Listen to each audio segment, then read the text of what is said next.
आज पहली क्लास के अंदर आए हैं, काइंडली आप लोगों को और करनी पड़ेगी।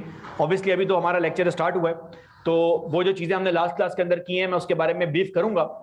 लास्ट क्लास का लेक्चर और आज का लेक्चर, ये शुरू की 2-3 क्लासेस के लेक्चर्स हमारे पास जो हैं वो हमारे सिलेबस का एक इंट्रोडक्शन है, जिसके अंदर हम कुछ टूल्स आपस में डिस्कस कर रहे हैं, जिन टूल्स की बेस पे हमने जो है वो डिसीजन मेकिंग करनी है। ये कुछ टूल्स ऐसे हैं जो हमारे पास कॉस्टिंग के हर टॉपिक के अंदर जो है वो काम आ रहे होंगे। मैं हल्का सा आपको ब्रीफ दे दूं, कल मैंने लास्ट क्लास में बच्चों को ये बात भी बताई थी। हमारे पास हर लेक्चर के स्टार्ट में एक लर्निंग आउटकम मेंशन होगा। लर्निंग आउटकम रिफ्लेक्ट्स कि आप आज जब 2 घंटे बाद क्लास से बाहर जा रहे हैं तो आप क्या सीख के जा रहे हैं या क्या साथ लेके जा रहे हैं। ऐसा नहीं है कि आप 2 घंटे बैठे, सही है भाई मजा बड़ा आया, कहानियां सुन ली, लेकिन ये नहीं पता कि आपने क्या सीखा। तो आपको मालूम होना चाहिए कि आपने क्या सीखा। तीसरा इसका एक मकसद ये भी है मेरे बच्चे कि वो एग्जाम के आखिरी दिनों में ना एक अंधा दूसरे अंधे से ना रास्ता पूछ रहा होता कि यार वो जरा बताना कि फला फला टॉपिक जो है वो रजिस्टर में कहाँ पे हुआ है, उसका वीडियो लेक्चर कहाँ पे जो है वो मिलेगा। इस तरह की चीजों से ये ना एक न्यूसेंस होती है, टाइम आपका जो है वो वेस्ट हो रहा होता है। तो इसका आसान हल ये है कि हम क्योंकि बाइट साइज कॉन्सेप्ट हर क्लास के अंदर डिस्कस कर रहे हैं, लर्निंग आउटकम अगर आपके पास होगा तो आपको ये मालूम होगा कि कौन सा कॉन्सेप्ट आपने रिवाइज करना है। तो आप अपना रजिस्टर खोलोगे, वो लर्निंग आउटकम आपके सामने होगा, वही 2-3 पेज देख के आपको आइडिया हो जाएगा कि हमने लास्ट क्लास के अंदर क्या बात की थी। जो बच्चे लास्ट क्लास में नहीं थे उनमें से कितने ऐसे हैं जिनको सिलेबस का ओवरव्यू नहीं पता, जरा प्लीज मुझे बता दीजिए ताकि मैं उसी हिसाब से बात स्टार्ट करूं। अच्छा, आप सब लोगों को बिल्कुल सिलेबस का ओवरव्यू नहीं पता? आप लोग थे कहां यार, आ जाते भाई। चलिए सर, आपको थोड़ा सा मैं सिलेबस का ओवरव्यू जो है वो दे दूं। वैसे तो ओरिएंटेशन के अंदर हमने किया हुआ था डिस्कस, लेकिन जरा सा मैं आपको एक आइडिया जो है वो बता दूं। आपके ना सिलेबस के 3 ग्रिड्स हैं और इन 3 ग्रिड्स के अंदर तीनों की अलग अलग वेटेज है आपके पास। ग्रिड नंबर ए आपके पास जो है वो cost associated with the production, छोटे एरियाज जो आपके हैं। अगर आप 2015 से 2021 तक के पास पेपर देखेंगे तो ग्रिड ए के टॉपिक आपको पास पेपर के अंदर ज्यादा नहीं मिलेंगे। उसका रीजन ये है कि आपके पेपर का नाम तो सीएमए है, कॉस्ट एंड मैनेजमेंट अकाउंटिंग, लेकिन आपके पेपर में ना पिछले 5-6 सालों में जब ये कैफ 8 हुआ करता था, इसके अंदर फाइनेंशियल मैनेजमेंट का भी एक पोर्शन हुआ करता था, जिसमें आपके पास कैपिटल इन्वेस्टमेंट अप्रेजल था, सोर्स ऑफ फाइनेंस था, बजटिंग था। ये तीनों टॉपिक उठ के आपके एमएफए के अंदर आ गए। तो आप में से वो बच्चे जो अभी पीआरसी से आए हैं और कैफ के अंदर आए हैं, जो फर्स्ट टाइम कॉस्टिंग पढ़ रहे हैं, आपके लिए गुड न्यूज ये है कि आपके सिलेबस की जो वेट है वो थोड़ा सा वेट एमएफए के अंदर ट्रांसफर हो गया। इनफैक्ट जो वेट एमएफए के अंदर ट्रांसफर हुआ है वो उस पेपर का 20 से 25% बन रहा है। तो आप यूं समझिए कि आपका सिलेबस हो गया रिड्यूस। लेकिन ये सुन के आप खुश हो तो मैं आपको साथ में एक बात और भी बता दूं। ओरिएंटेशन क्लास में एक बच्चे ने बड़ा अच्छा सवाल पूछा था, इत्तेफाक से फर्स्ट टाइम किसी बच्चे ने ये पूछा। उसने कहा सर आईसीएमए के अंदर भी कॉस्टिंग बहुत होती है। हमारे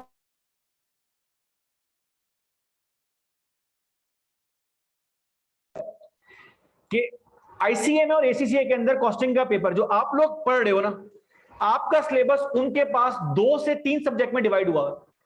आपका सीएमए का सिलेबस एसीसीए के 3 पेपरों के अंदर डिवाइड हुआ है, MA2, F2 और F5। आईसीएमए के 2 पेपर के अंदर डिवाइड हुआ है, जिसका मतलब पता है क्या है? आपके लिए पेपर की डिफिकल्टी का लेवल ये है कि आपके लिए सिलेबस बढ़ गया है। जो काम वो लोग 2 सब्जेक्ट के अंदर कर रहे हैं वो काम आप लोग 1 सब्जेक्ट के अंदर पूरा कर रहे हैं। सर आपकी ग्रिड के 3 हिस्से, मैं जल्दी से आपको एक छोटा सा जो है वो ओवरव्यू दे दूं। जो बच्चे लास्ट 2 क्लासेस में आए थे थोड़ा सा मेरे साथ बेयर करें प्लीज, थोड़ा सा वेट करें ताकि इनको आइडिया होना स्टार्ट हो जाए। क्योंकि देखें विदाउट गेम प्लान ना आप यहाँ फजूल हैं बैठे हुए, अगर आपको यही नहीं पता कि हम क्या काम जो है वो करने जा रहे हैं। सर हमारे सिलेबस का पहला जो ग्रिड है that is cost associated with production, जिसका टोटल वेटेज आपके सिलेबस में 40 से 45% के बीच में। आपके जितने भी छोटे टॉपिक्स हैं, over under absorb, labour costing, inventory management, writing के लिए माजरत भाई, फीफो लीफो भी आपके पास आएगा। आई एम श्योर आप में से बहुत सारे लोगों ने आईए के अंदर इस तरह की कोई कहानी जो है वो होगी देखी हुई। यहाँ भी इस तरह के सवाल हैं, लेकिन थोड़ा सा एग्जामिनर ने इस टॉपिक को जो है वो मॉडिफाई करना स्टार्ट कर दिया है। सिमिलरली एक्टिविटी बेस्ड कॉस्टिंग और मार्जिनल एब्जॉर्प्शन कॉस्टिंग। सर ये सारे वो एरियाज हैं जिसके बारे में मैं कहता हूं कि ये खज्जल ख्वारी वाला एरिया है, जिसमें आपको अच्छी खासी मेहनत करनी है, अच्छी खासी जो है वो रहमत करनी है। एक एक सवाल 2-2 3-3 पेजेस जो है वो आपके पास भर रहा होगा। नॉर्मली बच्चे इस टॉपिक को इग्नोर कर देते हैं क्योंकि हमारा सिलेबस स्टार्ट होता है मुश्किल एरिया से। जब वो इस पर आ रहे होते हैं तो वो सोच रहे होते हैं कि तो आसान एरिया है तो इजीली जो है वो हमारे पास डाइजेस्ट हो जाएगा।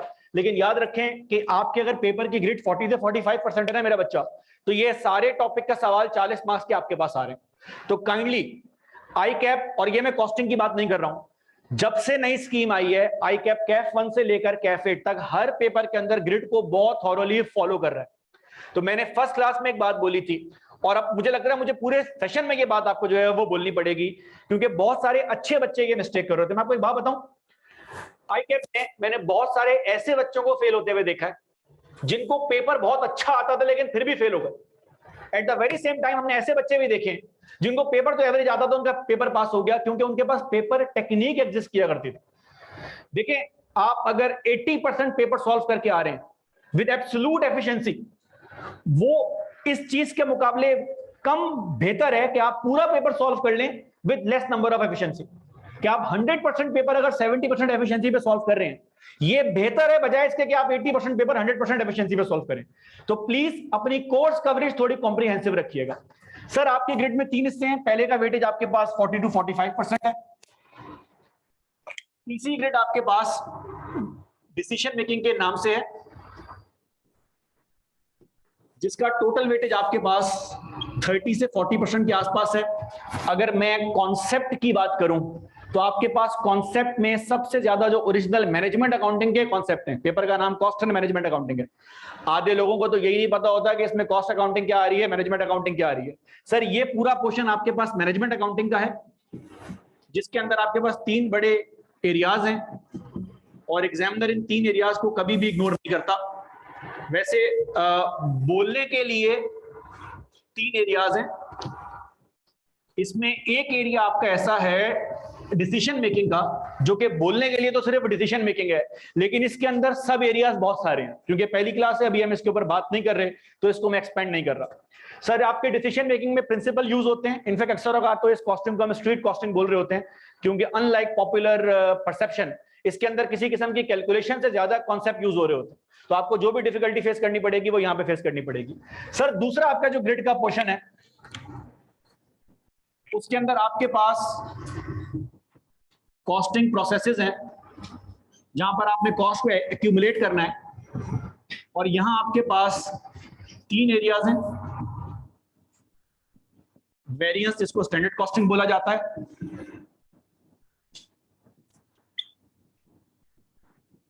Process and joint by product, और तीसरा एरिया है टारगेट कॉस्टिंग का, और इसका वेटेज आपके पास 25 से 30% के आसपास है।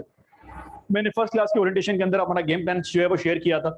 जो बच्चे आज फर्स्ट क्लास ले रहे हैं उनको मैं खास तौर पे ये बात जो है वो बता दूं, मेरा बच्चा, हम अपना सिलेबस इस आसान टॉपिक से स्टार्ट नहीं करेंगे। हमारा सिलेबस ग्रिड बी और ग्रिड सी से स्टार्ट हो रहा होगा, जिसका मतलब ये है कि आपको शुरू के दिनों में वो जो मजा आ रहा होता है, हाँ यार एक नया टॉपिक हमने स्टार्ट किया है। देखें, ये आसान चीज है। मैं अगर आसान टॉपिक से स्टार्ट करूं, आपके लिए जिंदगी जो है बड़ी आसान जाएगी। लेकिन एक हमारा एक्सपीरियंस रहा है, नेचुरल है, जो टॉपिक्स सेशन के स्टार्ट में होते हैं, बच्चे के पास उसका रिवीजन का टाइम बहुत होता है। जो टॉपिक रिवीजन सेशन के एंड पर हो रहा होता है, उसके लिए रिवीजन का टाइम आपके पास जो है वो कम होना स्टार्ट हो जाता है। ग्रिड बी और ग्रिड सी से सिलेबस स्टार्ट करने का मकसद ये है कि क्योंकि यहाँ पे टाइम बहुत लगता है, खज्जल बहुत होती है, बच्चे को मेहनत बहुत करनी है, तो मैं चाह रहा हूं कि बाय द टाइम दिसंबर जनवरी तक हम पहुंचे, तब हम सिलेबस के छोटे एरियाज पूरे कर रहे हो, ताकि जो मुश्किल एरियाज है उसकी रिवीजन आपके पास जो है वो होती है, क्योंकि बच्चे को सेल्फ रिफ्लेक्शन का टाइम मिलना स्टार्ट हो जाता है। ये 3 टॉपिक्स हमारे पास सिलेबस का ओवरव्यू है। वैसे आपको उसके अंदर जो है वो एक प्रिंट आउट मिल जाएगा, जिससे आपको सिलेबस के ओवरव्यू का आइडिया हो जाएगा। चंद क्वेश्चन जो बच्चों ने क्वेरीज पूछी थी, ये जो नए बच्चे आए मैं उनसे बात कर रहा हूं। वो एक सवाल ये था कि सर बुक कौन सी यूज करनी है। मेरा बच्चा, आई कैप की बुक आपके पास हर सूरत होनी चाहिए। आई कैप की बुक आपका एक बेंचमार्क है, एक स्टैंडर्ड है, जिससे आपने ये देखना है कि आपका सिलेबस कितनी स्टैंडिंग के ऊपर है। टीचर ने आगे बोला, मैंने आगे बोला सिलेबस एंड हो गया, और आपने कहा हाँ भाई एंड हो गया, तो ये वाला मामला नहीं करना। अब आप प्रोफेशनल क्वालिफिकेशन के अंदर हो, आपको मुझसे ज्यादा आपने खुद अपने आप को पास करवाना है, तो आपके पास एक बेंचमार्क होना चाहिए। दूसरी चीज, सर आपकी बुक के जितने क्वेश्चंस हैं वो तो आपने पूरे करने ही करने। अब ये बात हम बोलते रहते थे, बच्चे नहीं मानते थे, तो हमारी अपनी भी एक बुक हुई है लॉन्च, जिसमें कुछ हमारे अपने सवालात हैं, कुछ सीए फाइनल के सवाल हैं, एसीसीए के हैं, आईसीडब्ल्यू के हैं। उस मेरी बुक के अंदर आपको बुक के भी सारे सवाल जो है वो मिल जाएंगे। तो अगर आप मेरी जो बुक यूज करेंगे उसके अंदर हमारे ऑफिशियल आईकैप की बुक के भी सवालात हैं, लेकिन आपके पास ऑफिशियल बुक होनी चाहिए ताकि आपको आइडिया होना स्टार्ट हो जाए। तीसरी चीज, कॉस्टिंग का पेपर आपके ग्रुप ए के बाकी पेपर्स में सबसे ज्यादा मुश्किल पेपर है। मुश्किल इसलिए है कि कॉन्सेप्चुअल है। मैं मुश्किल का वर्ड इसलिए यूज कर रहा हूं, this is the common theme. हो सकता है मुझे बहुत सारे ऐसे हों जो हफ्ते 2 हफ्ते की क्लास के बाद बोले यार हमें तो मुश्किल फील नहीं करनी पड़ रही, क्योंकि बेटा देखें, हर बच्चे का दिमागी टेम्परामेंट, हर बच्चे का एटीट्यूड सेम नहीं होता।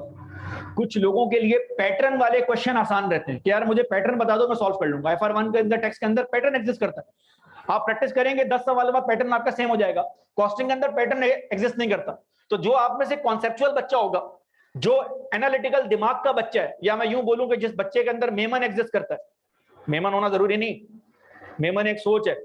अगर बच्चे के अंदर मेमन सोच एग्जिस्ट करती है, थोड़ा सा कारोबार का हल्का सा उसके अंदर जो है वो एक एटीट्यूड है, उसके लिए ये पेपर बहुत मजेदार है, क्योंकि उसके लिए हर सवाल में उसको नई चीज जो है वो सीखनी पड़ेगी। हाँ, जो थोड़ा सा ऑफिस एटीट्यूड वाला बच्चा है कि मुझे बता दो कि मेरा जॉब डिस्क्रिप्शन क्या है, वो FR1 के अंदर बड़ा जो है वो कंफर्टेबल फील करेगा। तो हर बच्चे का कंफर्ट लेवल डिफरेंट स्केल के ऊपर हो रहा होता है। सर, लास्ट क्लास के अंदर हमने बात करना स्टार्ट की कि हमारे पूरे सिलेबस की थीम जो है ना, आप कोई भी टॉपिक उठाएं, वो थीम सिर्फ एक ही है।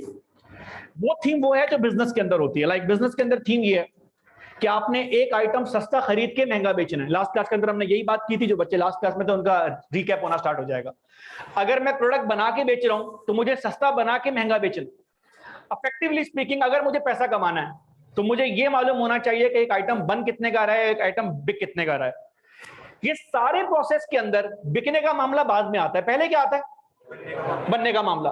अगर बनने का मामला आ रहा है तो मुझे ये मालूम होना चाहिए कि मेरे प्रोडक्ट की कॉस्ट क्या आ रही है।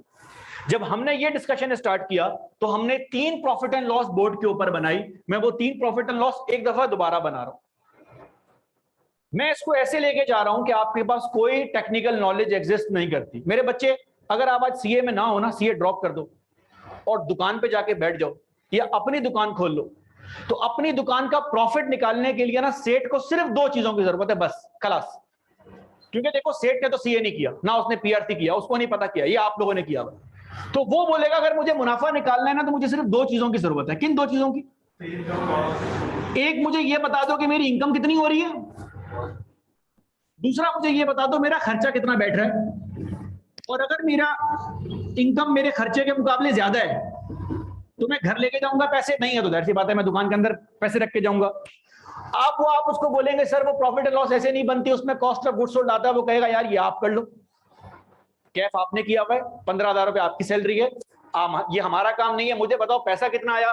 सर पैसा आया था 100 मिलियन, खर्चा बैठा 60 मिलियन, कितना बच गया? 4 करोड़ रुपया बच गया। ये ट्रांसफर करो ताकि इसे बंगला खरीदें। आपका काम है हिसाब किताब लगाना। ये सिंपल प्रॉफिट एंड लॉस है जिसका कॉस्ट अकाउंटिंग के साथ कोई लिंक नहीं है। सर इसका सारा लिंक कॉस्ट अकाउंटिंग के साथ है। ये प्रॉफिट एंड लॉस जो आप बना रहे हैं, ये जोड़िया बाजार की प्रॉफिट एंड लॉस है। लेकिन उस जोड़िया बाजार वाले ने एक कैफ क्वालिफाइड बच्चे को हायर कर लिया कि बेटा आप आए और आप आगे प्रॉफिट एंड लॉस बनाए। तो आप लोग क्या करते थे जब आपने आईओ और FR1 पढ़ा, तो यही प्रॉफिट एंड लॉस जो सेठ आपके पास बना रहा था, वो प्रॉफिट एंड लॉस थोड़ी सी चेंज हो गई। अब जो मैं प्रॉफिट एंड लॉस स्टेटमेंट बनाने जा रहा हूं, ये आप लोगों ने देखी भी है। आपके पास सेल्स आती थी, इसमें से आप माइनस किया करते थे कॉस्ट ऑफ गुड्स सोल्ड, ऐसा production cost, carriage inward, closing stock, ये सारी कहानी आपको आती है। इसके बाद जो बचता था उसका नाम क्या रखते थे? इसमें अदर एक्सपेंसेस माइनस करते थे, इनकम ऐड करते थे, ऐसा ही था। कोई ऐसा तो नहीं जो बोले कि मैंने ये भी आज तक नहीं देखा हुआ। सर हमारे पास प्रॉफिट आया करता था। अब मुझे एक बात बताएं, अगर सेम प्रॉफिट एंड लॉस मैंने पहले बनाई, जब मैं यहां बनाना स्टार्ट करूंगा तो क्या होगा? प्रॉफिट में कोई आएगा चेंज? सर प्रॉफिट तो सेम रहेगा ना, प्रॉफिट में कहां से चेंज आएगा? आप तो प्रॉफिट एंड लॉस नए स्टाइल से बना रहे हैं। हाँ, एक काम हो जाएगा, ये जो 60 मिलियन की कॉस्ट है इसको आप 2 हिस्सों में ब्रेक करेंगे। किन 2 हिस्सों में ब्रेक करेंगे? प्रोडक्शन कॉस्ट और तो अब जब प्रॉफिट एंड लॉस बनेगी, आप सेठ साहब को बोलेंगे सर 100 मिलियन की हमारी सेल्स थी, लेकिन वो जो 60 मिलियन की कॉस्ट थी ना, उसके दो हिस्से बन रहे हैं। उस 60 मिलियन में 20 मिलियन हमारी प्रोडक्शन कॉस्ट थी और हमारी कंपनी का ग्रॉस प्रॉफिट आ रहा है 80 मिलियन का। लेकिन बाकी जो अदर एक्सपेंसेस थे वो 40 मिलियन के बन रहे थे और 40 मिलियन का प्रॉफिट आ रहा था। मेरे बच्चे मुझे सिर्फ एक बात बताओ, ये जोड़िया बाजार की प्रॉफिट एंड लॉस है और ये फाइनेंशियल अकाउंटिंग की प्रॉफिट एंड लॉस है। इन दोनों प्रॉफिट एंड लॉस स्टेटमेंट में सिर्फ एक फर्क आ रहा है, क्या? सर आपने कॉस्ट की क्लासिफिकेशन चेंज कर दिया, सही है? पहले आप सारे खर्चे एक जगह से माइनस कर रहे थे, अब आपने खर्चों को दो हिस्सों में ब्रेक कर दिया। किन दो हिस्सों में ब्रेक कर दिया? प्रोडक्शन कॉस्ट और लास्ट क्लास में जो हमने बात की थी, टॉपिक का नाम था कॉस्ट क्लासिफिकेशन, कॉस्ट के हिस्से बनाना। आपने यहां पर पहली दफा जो कॉस्ट के हिस्से बनाए थे, बाय द वे मैं आपको कोई नई बात नहीं कर रहा, ये सारी बातें आपने की हुई हैं सिलेबस में, मैं आपको रीएम्फसाइज कर रहा हूं। आईए के अंदर आपने प्रॉफिट एंड लॉस स्टेटमेंट बनाई हुई है, तो आपने फर्स्ट टाइम जब profit and loss statement banana start की ना, आपने अपनी कॉस्ट को, अपने खर्चों को दो हिस्सों में ब्रेक कर दिया। किन दो हिस्सों में? प्रोडक्शन कॉस्ट और मैंने इसकी बड़ी आसान एग्जांपल आपको जो है वो दी थी। आईक्यू अगर अपना profit and loss banana start करे, एज्यूमिंग ये आईक्यू की प्रॉफिट एंड लॉस है, 100 मिलियन की हमारी सेल्स है, 60 मिलियन की हमारी कॉस्ट है, तो क्या मुझे बताएं ओवैस कासमानी की कॉस्ट और अली अहमद की कॉस्ट इक्वल है सेठ की आंखों में? क्या फर्क है? हमारी कंपनी का कोर काम क्या है? तो मुझे बताएं, मुझे जो पैसा पे हो रहा है वो कोर एक्सपेंडिचर में आता है कि नॉन कोर एक्सपेंडिचर में आता है? अच्छा, अगर आईक्यू के अंदर पेंट हो रहा है, बाथरूम के अंदर पेंट हो गया, दीवारों के अंदर पास पेंट हो रहा है, हर जगह पेंट हो रहा है, रूम आपका जो है वो गंदा है, ऐसा हो सकता है? नहीं सर। तो इसका मतलब हमारे रूम के अंदर जो पेंट हो रहा है, रूम के अंदर जो सीटें लग रही हैं, कारपेटिंग हो रही है, ये एक्सपेंडिचर हमारे कोर एक्सपेंडिचर के अंदर आता है।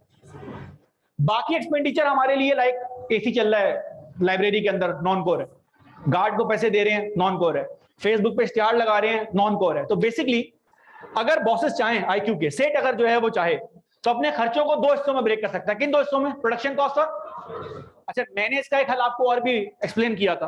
प्रोडक्शन कॉस्ट से मुराद हमारे पास फैक्ट्री कॉस्ट होती है और नॉन प्रोडक्शन कॉस्ट से हमारे पास हेड ऑफिस कॉस्ट होती है, जिसके अंदर marketing, distribution, each and everything आपके पास आ रही होती है। तो लास्ट क्लास का लर्निंग आउटकम जो लोग नहीं आए थे, दैट वाज कॉस्ट क्लासिफिकेशन। ये पहली क्लासिफिकेशन हमने की है जहां पर हमने कॉस्ट को दो हिस्सों में ब्रेक किया है। किन दो हिस्सों में? प्रोडक्शन कॉस्ट और ये काम आप बचपन से करते आ रहे हैं। सर एक और क्लासिफिकेशन आपकी कॉस्ट की होती है जिसको आप मैनेजमेंट अकाउंटिंग की प्रॉफिट एंड लॉस स्टेटमेंट बोलते हैं।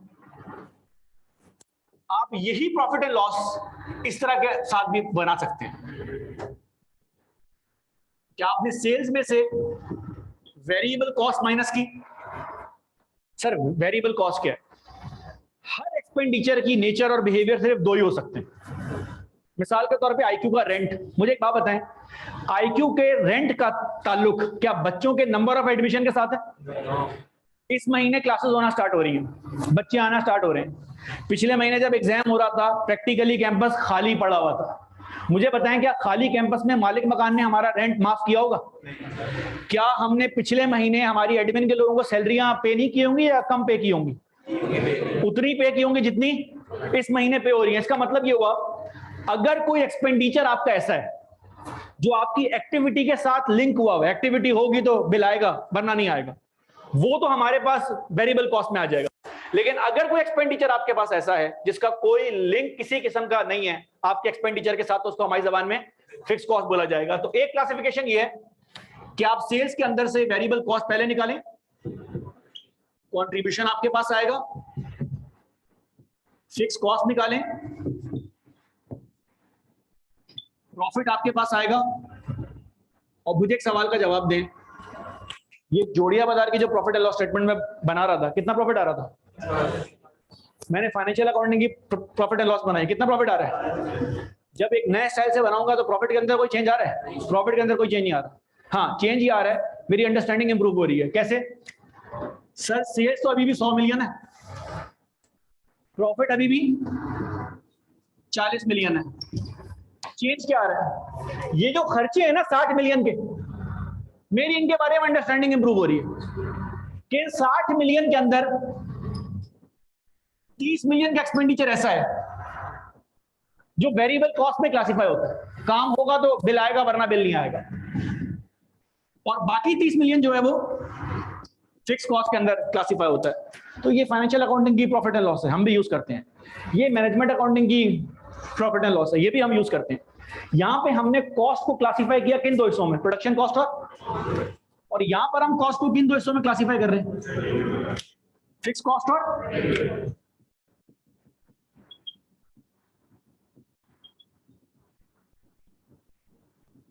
तो बेसिकली हमारा पहला काम, इससे पहले कि हम खर्चों की कैलकुलेशन करना स्टार्ट करें, हमारा पहला बेस काम क्या है, हमारे दिमाग में कॉस्ट की क्लासिफिकेशन हो। हमें यह पता हो कि कॉस्ट को किन हिस्सों में ब्रेक किया जा सकता है। दो चीजों के बेस पर ब्रेक किया जा सकता है। पहली चीज क्या है, प्रोडक्शन कॉस्ट और हर कॉस्ट जो फैक्ट्री के अंदर हो रही है वो आपकी प्रोडक्शन कॉस्ट है। आईक्यू के लिए प्रोडक्शन कॉस्ट क्या है, आईक्यू का कोर काम क्या है, टीचिंग। तो हमारे लिए ये जो क्लास हो रही है, इस क्लास के अंदर जो मैं काम कर रहा हूं, ये हमारी प्रोडक्शन कॉस्ट के अंदर आता है। ऑडिट फर्म का कोर काम क्या होता है, ऑडिट करना। तो उनका जो एश्योरेंस डिपार्टमेंट होगा वो उनका कोर एक्सपेंडिचर है, नॉन कोर एक्सपेंडिचर है। सर वो कोर एक्सपेंडिचर है, वो उनकी प्रोडक्शन कॉस्ट के अंदर आएगा। लेकिन मुझे एक बात बताएं, अगर आईक्यू के अंदर एक ऑडिट डिपार्टमेंट बना हुआ है फाइनेंस वालों के साथ, तो वो हमारे लिए कोर काम है, ऑडिट हमारा आईक्यू का कोर काम है कि नॉन कोर है। एक और एग्जांपल लास्ट क्लास में दी थी, दोबारा दे रहा हूं। ये जो सिक्योरिटी गार्ड का बिल हम पे कर रहे हैं, गार्ड का बिल जो हम पे कर रहे हैं, आईक्यू के लिए ये एक्सपेंडिचर कोर एक्सपेंडिचर में आता है, नॉन कोर में आता है। एग्री करते हैं, क्योंकि हमारा कोर काम क्या है, टीच करना। लेकिन जो सिक्योरिटी फर्म है उसके पास भी गार्ड रखे हुए, वो भी गार्ड को सैलरी पे कर रही है। सिक्योरिटी फर्म के लिए गार्ड की सैलरी कोर में आती है, नॉन कोर में आती है। हमारे लिए चाय का जो खर्चा है वो कोर में आता है, नॉन कोर में आता है। लेकिन पठान का जो होटल है उसके लिए क्यों वजह, उसके लिए दूध पत्ती की कॉस्ट प्रोडक्शन कॉस्ट है, वो चाय बना के बेच रहा है, हमारे लिए नॉन प्रोडक्शन कॉस्ट है। हाँ, अगर कैंटीन वाला हमारा चाय बना के बेच रहा है और कैंटीन वाले के लिए आप बात करें तो उसके लिए चाय का एक्सपेंडिचर कोर एक्सपेंडिचर के अंदर आ रहा है। इसका मतलब ये हुआ कि प्रोडक्शन और नॉन प्रोडक्शन की क्लासिफिकेशन इस बात पे डिपेंड करती है कि आपका नेचर ऑफ बिजनेस क्या है, आप कारोबार क्या कर रहे हैं। बिजली का एक्सपेंडिचर हमारे लिए किस में आएगा, प्रोडक्शन कॉस्ट में, नॉन प्रोडक्शन वैसे दोनों के अंदर आएगा। अगर हमारा बिजली काम के अंदर इस्तेमाल हो रही है तो प्रोडक्शन कॉस्ट में आएगा। मुझे पता है के इलेक्ट्रिक के लिए जो है वो किस में आएगा, क्योंकि उनके लिए वो कोर काम है, वो बिजली बना के बेच रहे हैं। जिस तरह पीएसओ के लिए ऑयल उनकी इन्वेंट्री है, आईक्यू के जनरेटर में जो ऑयल पड़ा हुआ है वो नॉन प्रोडक्शन एक्सपेंस में आता है, ओवरहेड्स के अंदर आता है। क्या ये बात यहां तक क्लियर होती है? सर वेरिएबल कॉस्ट और फिक्स कॉस्ट, ये कॉस्ट की क्लासिफिकेशन कॉस्ट के बिहेवियर को शो कर रही है। फॉर इंस्टेंस ये जो वेरिएबल कॉस्ट है, इसका सिंपल मतलब ये है, हर वो कॉस्ट जो एक्टिविटी के साथ साथ चेंज हो रही है उसको हमारी जबान में, और हर वो कॉस्ट जिसका एक्टिविटी से कोई लिंक नहीं है उसको हमारी जबान में फिक्स कॉस्ट बोला जाएगा। बहुत सारी कॉस्टिंग और मैनेजमेंट की बुक्स में फिक्स कॉस्ट को फैसिलिटी रिलेटेड कॉस्ट भी बोला जाता है। फैसिलिटी रिलेटेड इसलिए कि अगर मैं लाइक रेंट की भी बात करूं तो आप इस प्रीमिसेस के पैसे पे कर रहे हैं जिसका काम के साथ कोई ताल्लुक नहीं है। कल को अगर नंबर ऑफ एडमिशन बढ़ जाएं, कल को अगर ये ए लेवल भी लॉन्च कर दें, ओ लेवल भी लॉन्च कर दें और पूरे कॉलेज में क्लास हो रही हो, तो हमारे मालिक मकान हमारा रेंट चेंज नहीं करेगा। तो हमारी मशीन का एक एक्सपेंडिचर है जो हमने रिकवर करना है। तो याद रखिएगा, इस वेरिएबल कॉस्ट के बारे में अगर मैं आपसे पूछूं, बेटा ये प्रोडक्शन कॉस्ट है कि नॉन प्रोडक्शन कॉस्ट है, तो इसमें दोनों आ सकती है। याद रखें कैसे, सर वेरिएबल प्रोडक्शन कॉस्ट भी हो सकती है, नॉन प्रोडक्शन भी हो सकती है।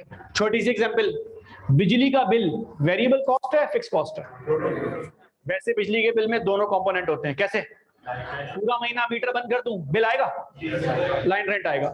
लेकिन बिजली के बिल का बड़ा पोर्शन लाइन रेंट पे डिपेंड करता है कि एसी के यूज या बिजली के यूज पे डिपेंड करता है। जब भी घर वाले 6 बजे के बाद आपको जो है वो डंडे मार रहे होते हैं कि बेटा मोटा मोटा आइटम मत इस्तेमाल करो, इस्त्री मत यूज करो, एसी मत ऑन करो, ऐसे ही होता है। आपको मना किया जाता है बार बार एसी ऑन ऑफ मत करो, जितना आप बार बार उसको ऑन करेंगे उतना बाद जो है वो मीटर अपना बस खींचना स्टार्ट करेगा। तो आईक्यू के लिए इलेक्ट्रिसिटी का बिल वेरिएबल है, जितनी बिजली इस्तेमाल करेंगे। पिछले महीने हमारे बिजली का बिल बहुत कम आया होगा, दिसंबर में और कम आएगा। क्यों?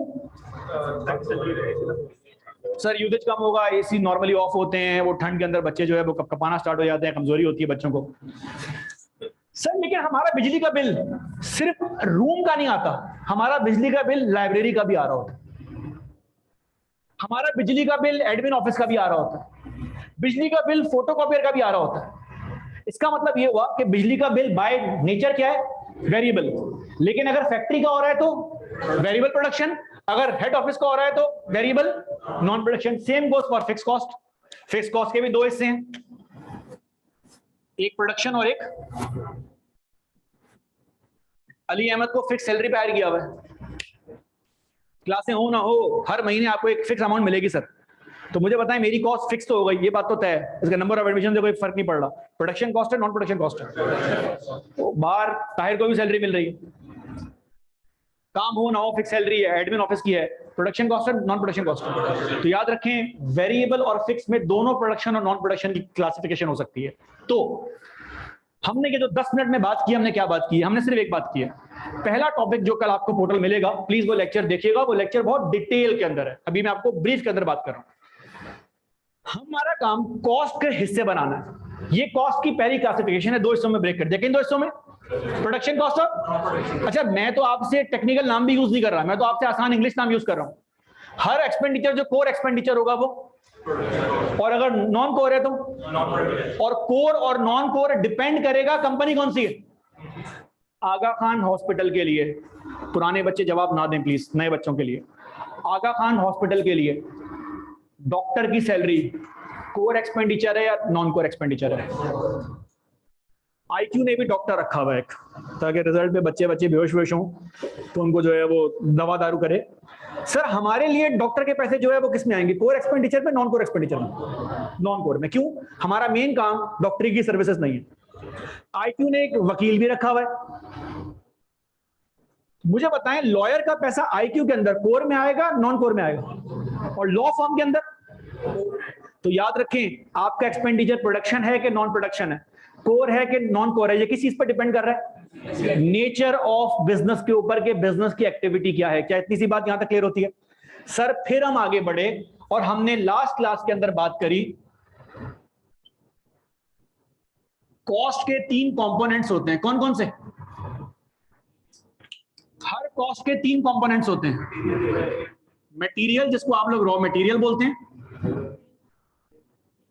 लेबर जो मजदूर दिहाड़ी मार रहा है, और एक्सपेंसेस। पुराने बच्चे बीच में ना आए, वो एग्जांपल दोबारा पूछेंगे क्योंकि एग्जांपल काम किया है तो वो एग्जांपल हम यूज कर सकते हैं। ये जो नए बच्चे आज के दिन आए हैं, मुझे ये बताएं, ये पेप्सी कंपनी का प्रोडक्ट है आपके सामने, इसके अंदर मटेरियल क्या क्या है? प्लास्टिक और प्रिंटिंग और ढक्कन और पानी नहीं आ रहा, बस बाकी सब आ गया।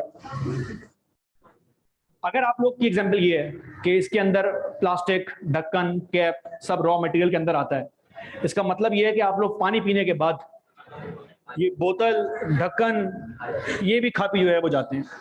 पानी की बोतल परचेज करने का प्राइमरी रीजन क्या है? पानी कंज्यूम करना, मिनरल वाटर है, वरना भाई नल का खोल के पी लो पानी, किसने आपको मना किया?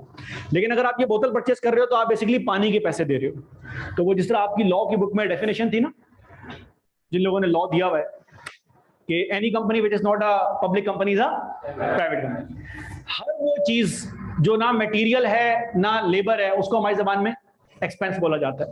इस पानी की बोतल में मेरा बच्चा मटेरियल पानी है इसके अंदर का साफ सुथरा। सर ये सब चीजें क्या है? ये सब पैकेजिंग के अंदर आती है। इस पैकेजिंग के बगैर प्रोडक्ट बिक नहीं सकता, लेकिन पैकेजिंग के अंदर आती है। तो ना ये मटेरियल है ना ये लेबर है, तो जब दोनों चीजें नहीं है तो क्या बन जाएगा? आपने फर्नीचर बाय किया, दुकान पे गए, फर्नीचर के अंदर लकड़ी इस्तेमाल हो रही थी महंगी वाली, जिसकी वजह से आपके सोफे की कॉस्ट लाख रुपए आ रही थी। उस सोफे के ऊपर प्लास्टिक भी था पूरा जो है वो चढ़ा हुआ। गाड़ी आती है ना, नहीं तो प्लास्टिक आता है, कुछ लोग 2-2 साल तक प्लास्टिक जो है वो नहीं उतारते। वो प्लास्टिक की कॉस्ट बेसिकली क्या है? एक्सपेंस है। तो हर कॉस्ट के अंदर 3 कंपोनेंट होंगे, मटेरियल, लेबर, एक्सपेंस। आसान एग्जांपल, चाय के होटल में जो चाय आती है पेपर कप में, उसमें मटेरियल क्या क्या होता है? चाय होता है मटेरियल। वाह यार, चाय तो प्रोडक्ट है। अबे कभी घर में चाय बनाई है? दूध और पानी सही है, और पत्ती, चीनी, ये सब क्या है? Raw material. लेबर कौन है? हाँ साहब, वो जो हर चाय में यूं हाथ डाल के चाय पी रहे हैं और वही घोल रहे हैं और वही टेस्ट तो आ रहा होता है। वे कुछ लोग तो कहते हैं कि वो चाय के अंदर कुछ मिलाते हैं, उनको पता नहीं है कि महंगाई कितनी हो गई है, अगर कुछ मिलाना स्टार्ट करें तो 50 की चाय 500 की मिलेगी, कुछ नहीं मिलाते। और एक्सपेंस क्या होगा सर आपके पास? वो जो आपके पास पेपर कप आपके पास आ रहा है ना, वो एक्सपेंस है। तो हर कॉस्ट के अंदर 3 कंपोनेंट होते हैं, मटेरियल, लेबर, एक्सपेंस। आपको प्रोडक्ट को चेक करना है। सर फिर एक चीज हमने और की, कॉस्ट को हम मजीद 2 हिस्सों के अंदर ब्रेक करते हैं। किन 2 हिस्सों में?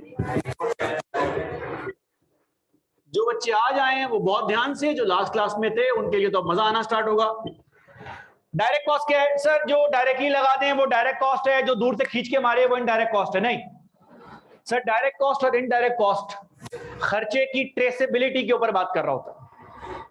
मैंने इसकी आसान एग्जांपल ये दी थी कि हमारी दुकान के ऊपर एक बच्चा काम करता है, शरफू नाम का। याद है क्या मसला था उसका? शरफू को मोहब्बत हो गई थी, और जिससे मोहब्बत हुई थी वो कह रही थी 50 का इजी लोड कराओ रोज। तो शरफू ने गले से 50 रुपए निकालना स्टार्ट कर दिया, और शरफू महीने के 1500 रुपए मार रहा था। शरफू की चोरी रुक सकती है? बिल्कुल रुक सकती है। आप एक गार्ड हायर कर लें जो एक हाथ मार्केट में रखे, एक हाथ जो है वो शरफू पे रखे, जिधर शरफू ने गले से 50 रुपए निकाले, गल्लू उसका हाथ पकड़ ले।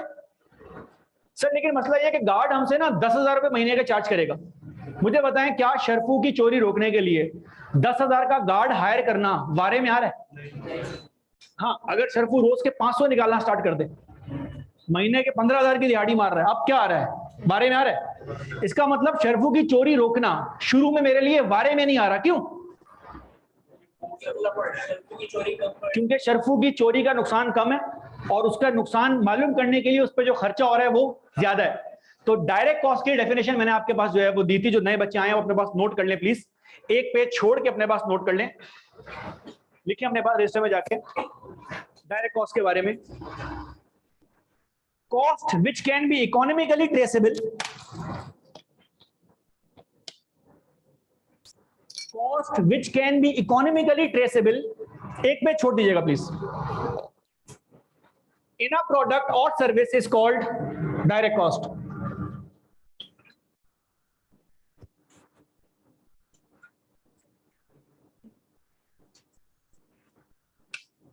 Cost which can be economically traceable in a product or service is called direct cost.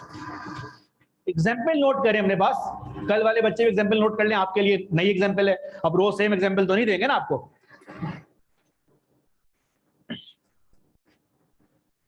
Sir मुझे बताएं, ये जो पठानकोट पे चाय बनती है जिसमें 4-5 रॉ मटेरियल आपने मुझे बता दिए कौन कौन सा इस्तेमाल हो रहा है, इसमें सबसे महंगा रॉ मटेरियल जो है वो कौन सा है? दूध और पानी?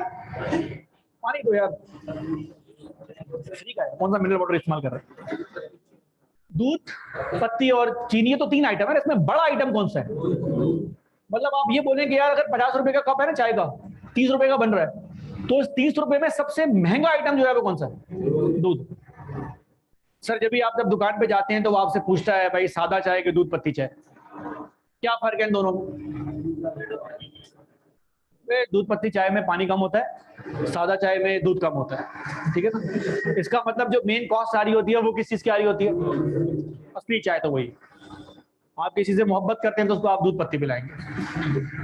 अगर कोई कभी कभार मिलने आया है, पैसे भी नहीं निकालता, सादा चाय पिलाओ, घर भेजो, ऐसा ही है। तो अपने एग्जाम्पल में नोट करें, milk use in the manufacturing process of T, milk use in the manufacturing process of tea.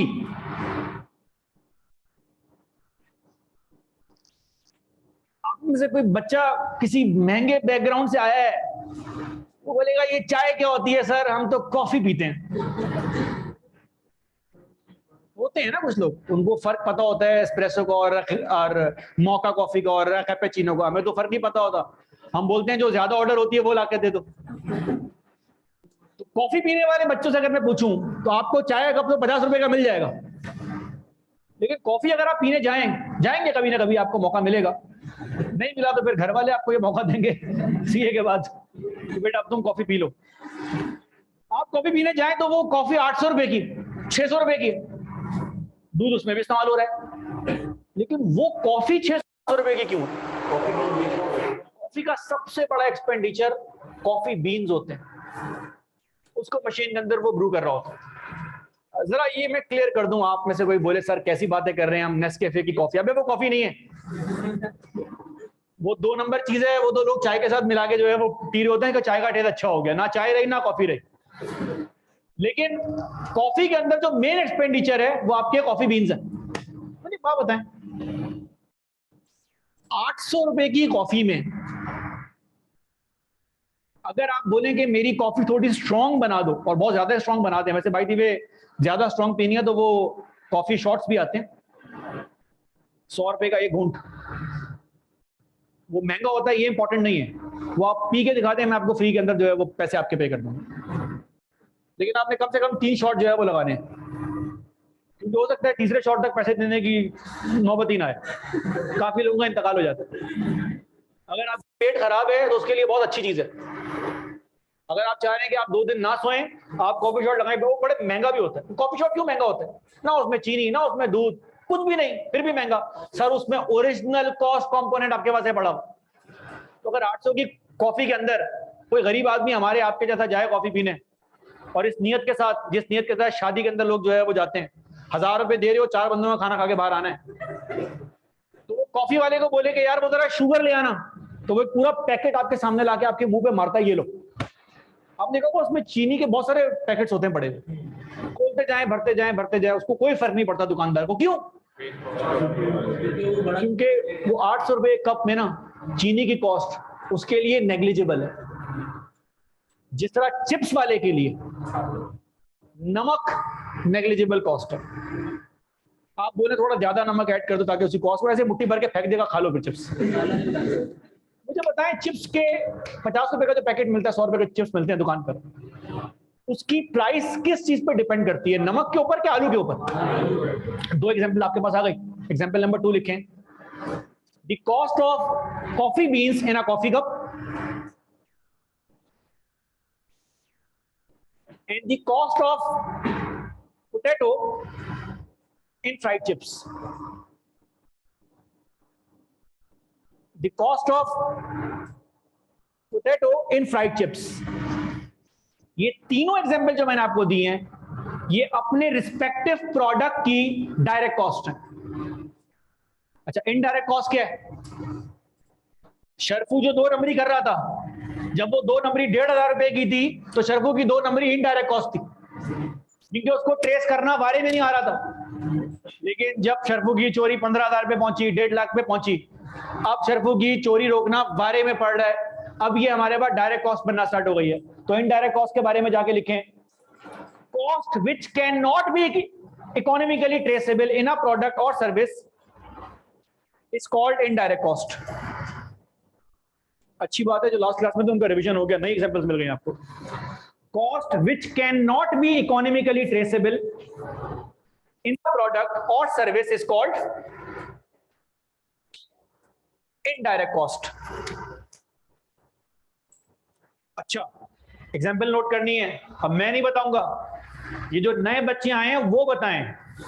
पुराने वालों ने तो गेम जो है वो समझ ली होगी। पहली एग्जाम्पल आपने डायरेक्ट कॉस्ट में क्या लिखी थी? Milk use in the manufacturing process of T. तो चाय के अंदर दूध डायरेक्ट कॉस्ट में आता है। चाय के अंदर कौन सा एक्सपेंडिचर ऐसा है जो पूरे चाय के कप में इमैटीरियल है कंपैरेटिवली? चीनी। जब भी आपके सामने पठान चीनी जो है वो रख देता है अगर किसी को और चीनी की जरूरत हो, पत्ती और दूध नहीं रखता, वो उसके मेन कॉस्ट कंपोनेंट में आता है। मुझे बताएं, कॉफी के अंदर आपके पास इमैटीरियल कॉस्ट क्या बनती है? इमैटीरियल कॉस्ट क्या बनती है? दूध की फिर भी कॉस्ट है, लेकिन चलो सर वो जो चीनी आप यूज कर रहे हैं वो चीनी, उसके लिए इमैटीरियल कॉस्ट आपके पास आ रही है। और तीसरे एग्जांपल क्या आती है आपके पास? चिप्स। उसके अंदर इमैटीरियल कॉस्ट आपके पास क्या है? इमैटीरियल इन अ सेंस के देखिए, नमक की भी कॉस्ट आ रही है, 10 रुपए का 20 रुपए का पैकेट है, आप उसको यूज कर रहे हैं, लेकिन वो इतनी कम कॉस्ट है कि उस 20 रुपए को ट्रेस कितना मुश्किल काम है। आप एक बंदा हायर कर लें जॉब पे, जो सिर्फ ये देखे कितने कितने रुपए का नमक हर प्लेट के अंदर गया, ट्रेस हो जाएगा, आपको आइडिया हो जाएगा कि भाई हर प्लेट के अंदर ना 5 पैसे का नमक इस्तेमाल होता है। लेकिन वो तो बंदे को आप 20,000 सैलरी दे रहे हैं, उसके बाद आप 5 पैसे की कॉस्ट मालूम कर रहे हैं, तो आप ये बात बोल सकते हैं कि सर नमक की कॉस्ट ट्रेस करने हैं, वारे में नहीं पड़ रहा, ख्वारी का काम है, छोटा एक्सपेंडिचर है, जाने दो। तो अपने पास एग्जाम्पल में नोट करें please. Sugar used in the manufacturing of tea and coffee, example merge कर दें। Sugar used in the manufacturing of tea and coffee,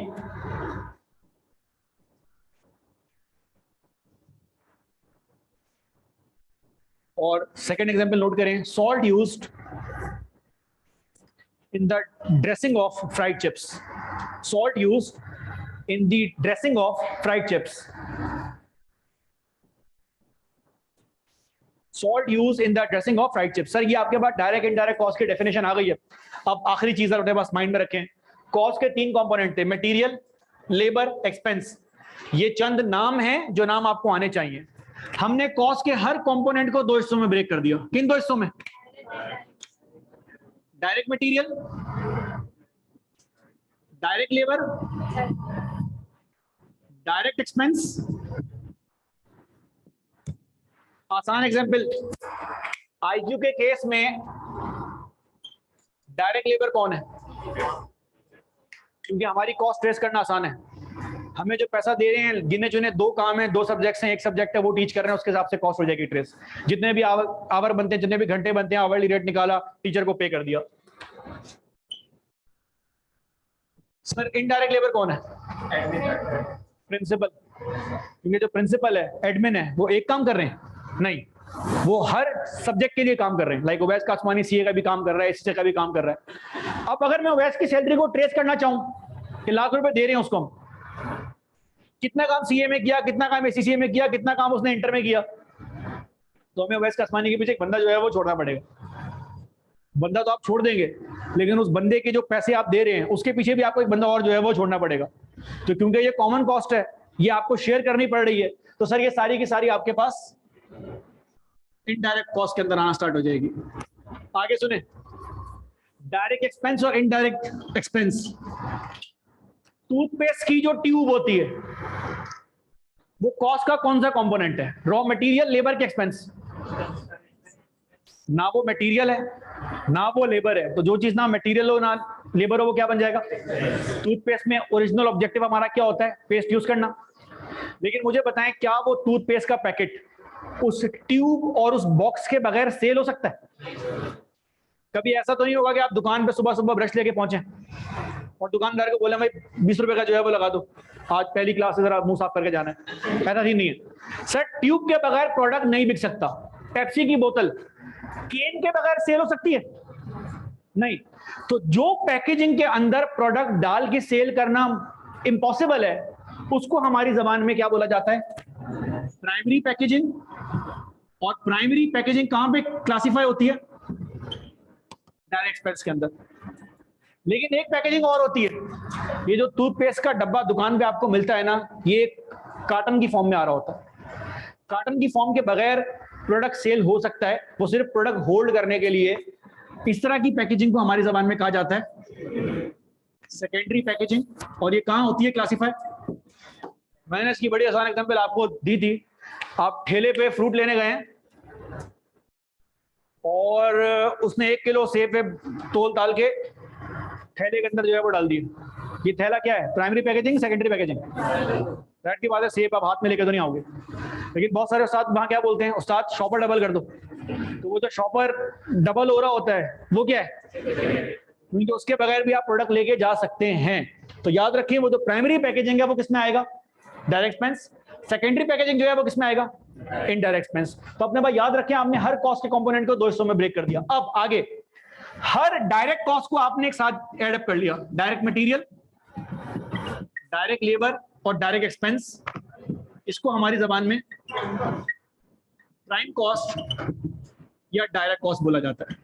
sir ये बातें हम क्यों कर रहे हैं? क्योंकि बेटा हमारा पहला लर्निंग आउटकम आज का यही है, कॉस्ट क्लासिफिकेशन। और ये कल की क्लास में हमने बात की थी, आज हम दोबारा इसको जो है वो रिफ्रेश कर रहे हैं। आपको कॉस्ट का नाम मालूम होना चाहिए। तो आज के बाद जब भी मैं प्राइम कॉस्ट बोलूंगा, बेसिकली मैं क्या बोल रहा हूं?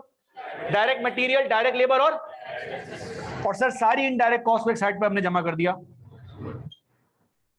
इनडायरेक्ट मटेरियल, इनडायरेक्ट लेबर और इनडायरेक्ट एक्सपेंस, इसको हमारी जबान में क्या बोला जाता है? Production overheads.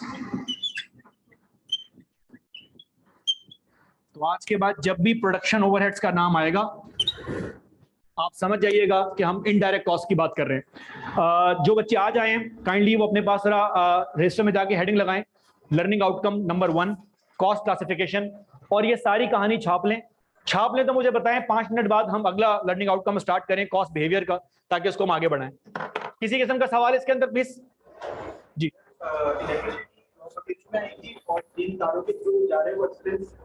यार वो हमारे पास फैसिलिटी कॉस्ट के अंदर आएगा बेसिकली, उसका एक अलग हिसाब किताब होता है। वो कॉस्टिंग सिस्टम हमारे पास ना सर्विस के अंदर आ जाएगी। अभी तो हम प्रोसेस के लिए बात कर रहे हैं फैक्ट्री के व्यू पॉइंट से, वो एक अलग कहानी है, वो भी आगे जाके आएगी, लेकिन वो अभी मैं आपको ना जस्टिफाई नहीं कर सकता। अभी मैं आपको 2 नंबर आंसर दूंगा, वो फायदा नहीं है उसका, लेकिन उसकी कॉस्टिंग अलग है। अब ये बात भी आपके अब सीखने की है, जिस तरह आईक्यू कॉस्टिंग करता है उस तरह चाय का ढाबा कॉस्टिंग नहीं कर सकता। जिस तरह चाय का ढाबा कॉस्टिंग करता है उस तरह एक मल्टीनेशनल कंपनी जो पत्ती बना रही है, लिप्टन, यूनिलीवर, वो कॉस्टिंग नहीं कर सकती। सिमिलरली जिस तरह यूनिलीवर कॉस्टिंग कर रही है उस तरह आगा खान नहीं कर सकती। तो आपका कॉस्टिंग मेथड जो है वो बहुत ज्यादा डिपेंड कर रहा होता है कि आप किस सेक्टर में काम कर रहे हो। कॉन्ट्रैक्टर का कॉस्टिंग मेथड जो है वो कुछ और है, नाई का कॉन्ट्रैक्ट कॉस्टिंग मेथड जो है वो कुछ और है, हॉबनॉब का जो है वो कुछ और है। हमारे सिलेबस में 3-4 कॉस्टिंग सिस्टम है, job costing, batch costing, service costing और प्रोसेस कॉस्टिंग। हमने पहला प्रोसेस कॉस्टिंग करना है। प्रोसेस कॉस्टिंग फैक्ट्री को जो है वो देख रहा होता है। आप जो सवाल पूछ रहे हो वो सर्विस कॉस्टिंग में फॉल करता है, वो भी आएगा। होटल देखेंगे, एयरलाइन देखेंगे, हमारे पास सबके सवालात पास पेपर्स में और फाइनल्स के अंदर एग्जिस्ट करते हैं। वो थोड़ा सा आपको टाइम लगेगा। क्लास ये अगर छाप लिया हो तो प्लीज मुझे बताएं ताकि इसको आगे बढ़ाया जाए। पूरा कॉपी कर लिए, आगे बढ़ जाए। कोई रह तो नहीं गया यार?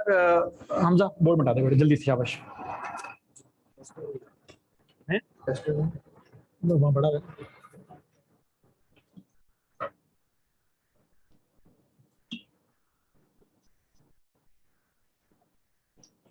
ये जो बच्चे आज आए हैं, आप लोगों ने पहले कैफ का एग्जाम दिया हुआ या डायरेक्ट पीआरसी के? पीआरसी के। आप में से कितने लोगों ने कैफ का एग्जाम दिया हुआ जो आज आए? और जो आज आए हैं उनमें से कितने बच्चे पीआरसी के बच्चे हैं जो पीआरसी देकर आए हैं? आप सब लोगों ने पीआरसी अभी दिया है, रिजल्ट आ गया, रिजल्ट का वेट कर रहे हैं? रिजल्ट का वेट कर रहे हैं? कब है रिजल्ट आप लोगों का? 3 अक्टूबर को, जिसके बाद ये फैसला होगा क्या आप हैं या नहीं है? नहीं, मैं तो इनके लिए दुआ करूंगा, लेकिन मुझे ये बताएं अभी आपका पीआरसी का एक्सपीरियंस जो है वो कैसा रहा? कैसा लगा आपको? ईमानदारी से, कोई इतनी शर्माने की बात नहीं है। कैसा लगा आपको सीए? है अभी अक्टूबर में दोगे एग्जाम, अभी तुम्हें एक्सपीरियंस नहीं हुआ। और तुम्हें कैसा लगा? भाई क्या नाम है तुम्हारा? अरे तुम्हारे बराबर वाले का। हाँ जैन, आपने पीएचडी का एग्जाम दिया, अभी देना एग्जाम अक्टूबर। कितने पेपर? 5? 2 एग्जाम है। क्यों? ओ ए लेवल के हो? कौन से स्कूल के हो? अल्फा के। ओ लेवल कहाँ से किया हुआ? अभी पब्लिक से। तुम्हारी ओ लेवल के अटेम्प्ट में कोविड चल रहा था, तो तुमने ओरिजिनल एग्जाम ए लेवल में दिए। ग्रेड पूछूं कि छोड़ू, जाने दो? अच्छे आए? क्या है ग्रेड बताओ? सारे ग्रेड बता दो यार। मैथ्स और इकोनॉमिक्स में ए था, तो मैथ्स में तो ए अच्छे बच्चे मारते हैं। तुम ऐसे घबरा के क्यों बोल रहे हो?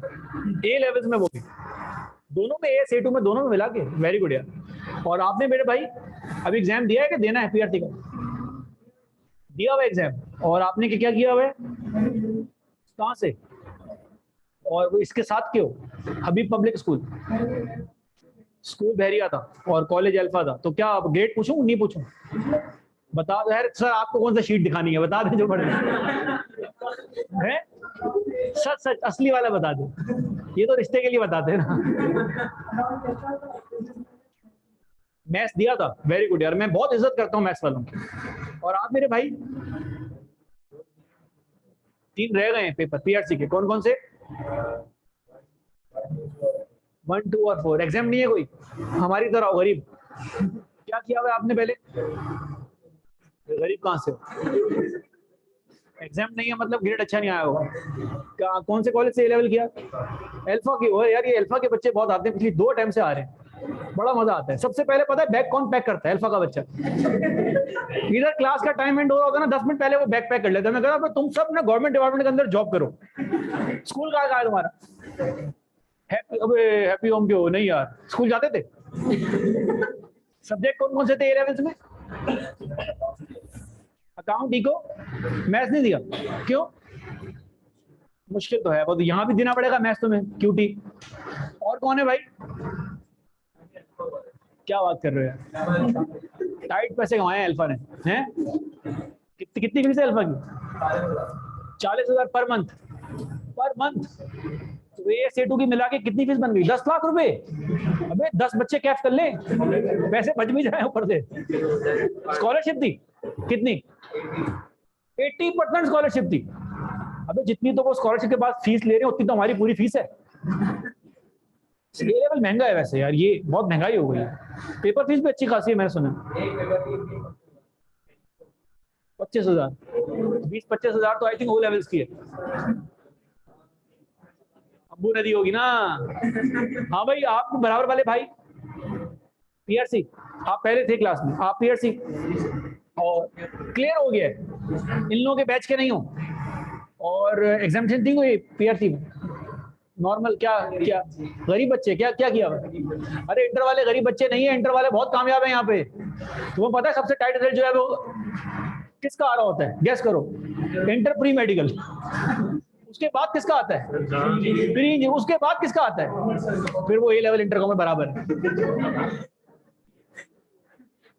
भाई बुरा नहीं मनाना, सच बता रहा हूँ, एक्सपीरियंस से बता रहा हूँ। असल में ए लेवल वाले ना ये सोच के आते हैं हमें सब आता है, आई क्या उनका सब जो है वो छीन लेता है। तो जरा ये कभी ध्यान मत करना कि ये, हाँ अच्छा FR1 में तो बहुत होता है, बच्चा इंडेक्स पेज खोलता है, भाई बैंक रिकंसिलिएशन ये मैंने की हुई है। देखो वो पेपर गोरे ने बनाया है, ये काले ने बनाया है, ये अलग लेवल का पेपर बनता है, ये बता दूं। और कौन है पीआरसी वाला? आप पेज में शर्माने की बात नहीं है, सबके ऊपर बुरा वक्त आता है। बताएं बताएं, पीआरसी हो गया अभी देना है? 3 एग्जाम है, मुबारक हो यार। ए लेवल्स क्यों मतलब? अरे सबसे अच्छा रिजल्ट मेडिकल से ऊपर आगा खान बोर्ड का आता नॉर्मली। मेरे 3 बच्चों ने मेरिट स्कोर किया है, उनमें से 2 बच्चियां आगा खान बोर्ड की, एक जो है वो ए लेवल ओ लेवल बैकग्राउंड की बच्ची थी उसने, लेकिन आगा खान बोर्ड नहीं यार, वो आगा खान का बच्चा क्या पढ़ता है यार। ए लेवल वाला नहीं, वो बच्ची जीनियस थी, वो अनयूजुअली जो है वो जीनियस थी। मुझे खुशी है कि उसने मुझसे पढ़ा, मेरी वजह से उसका मेरिट मुझे लगता नहीं आया।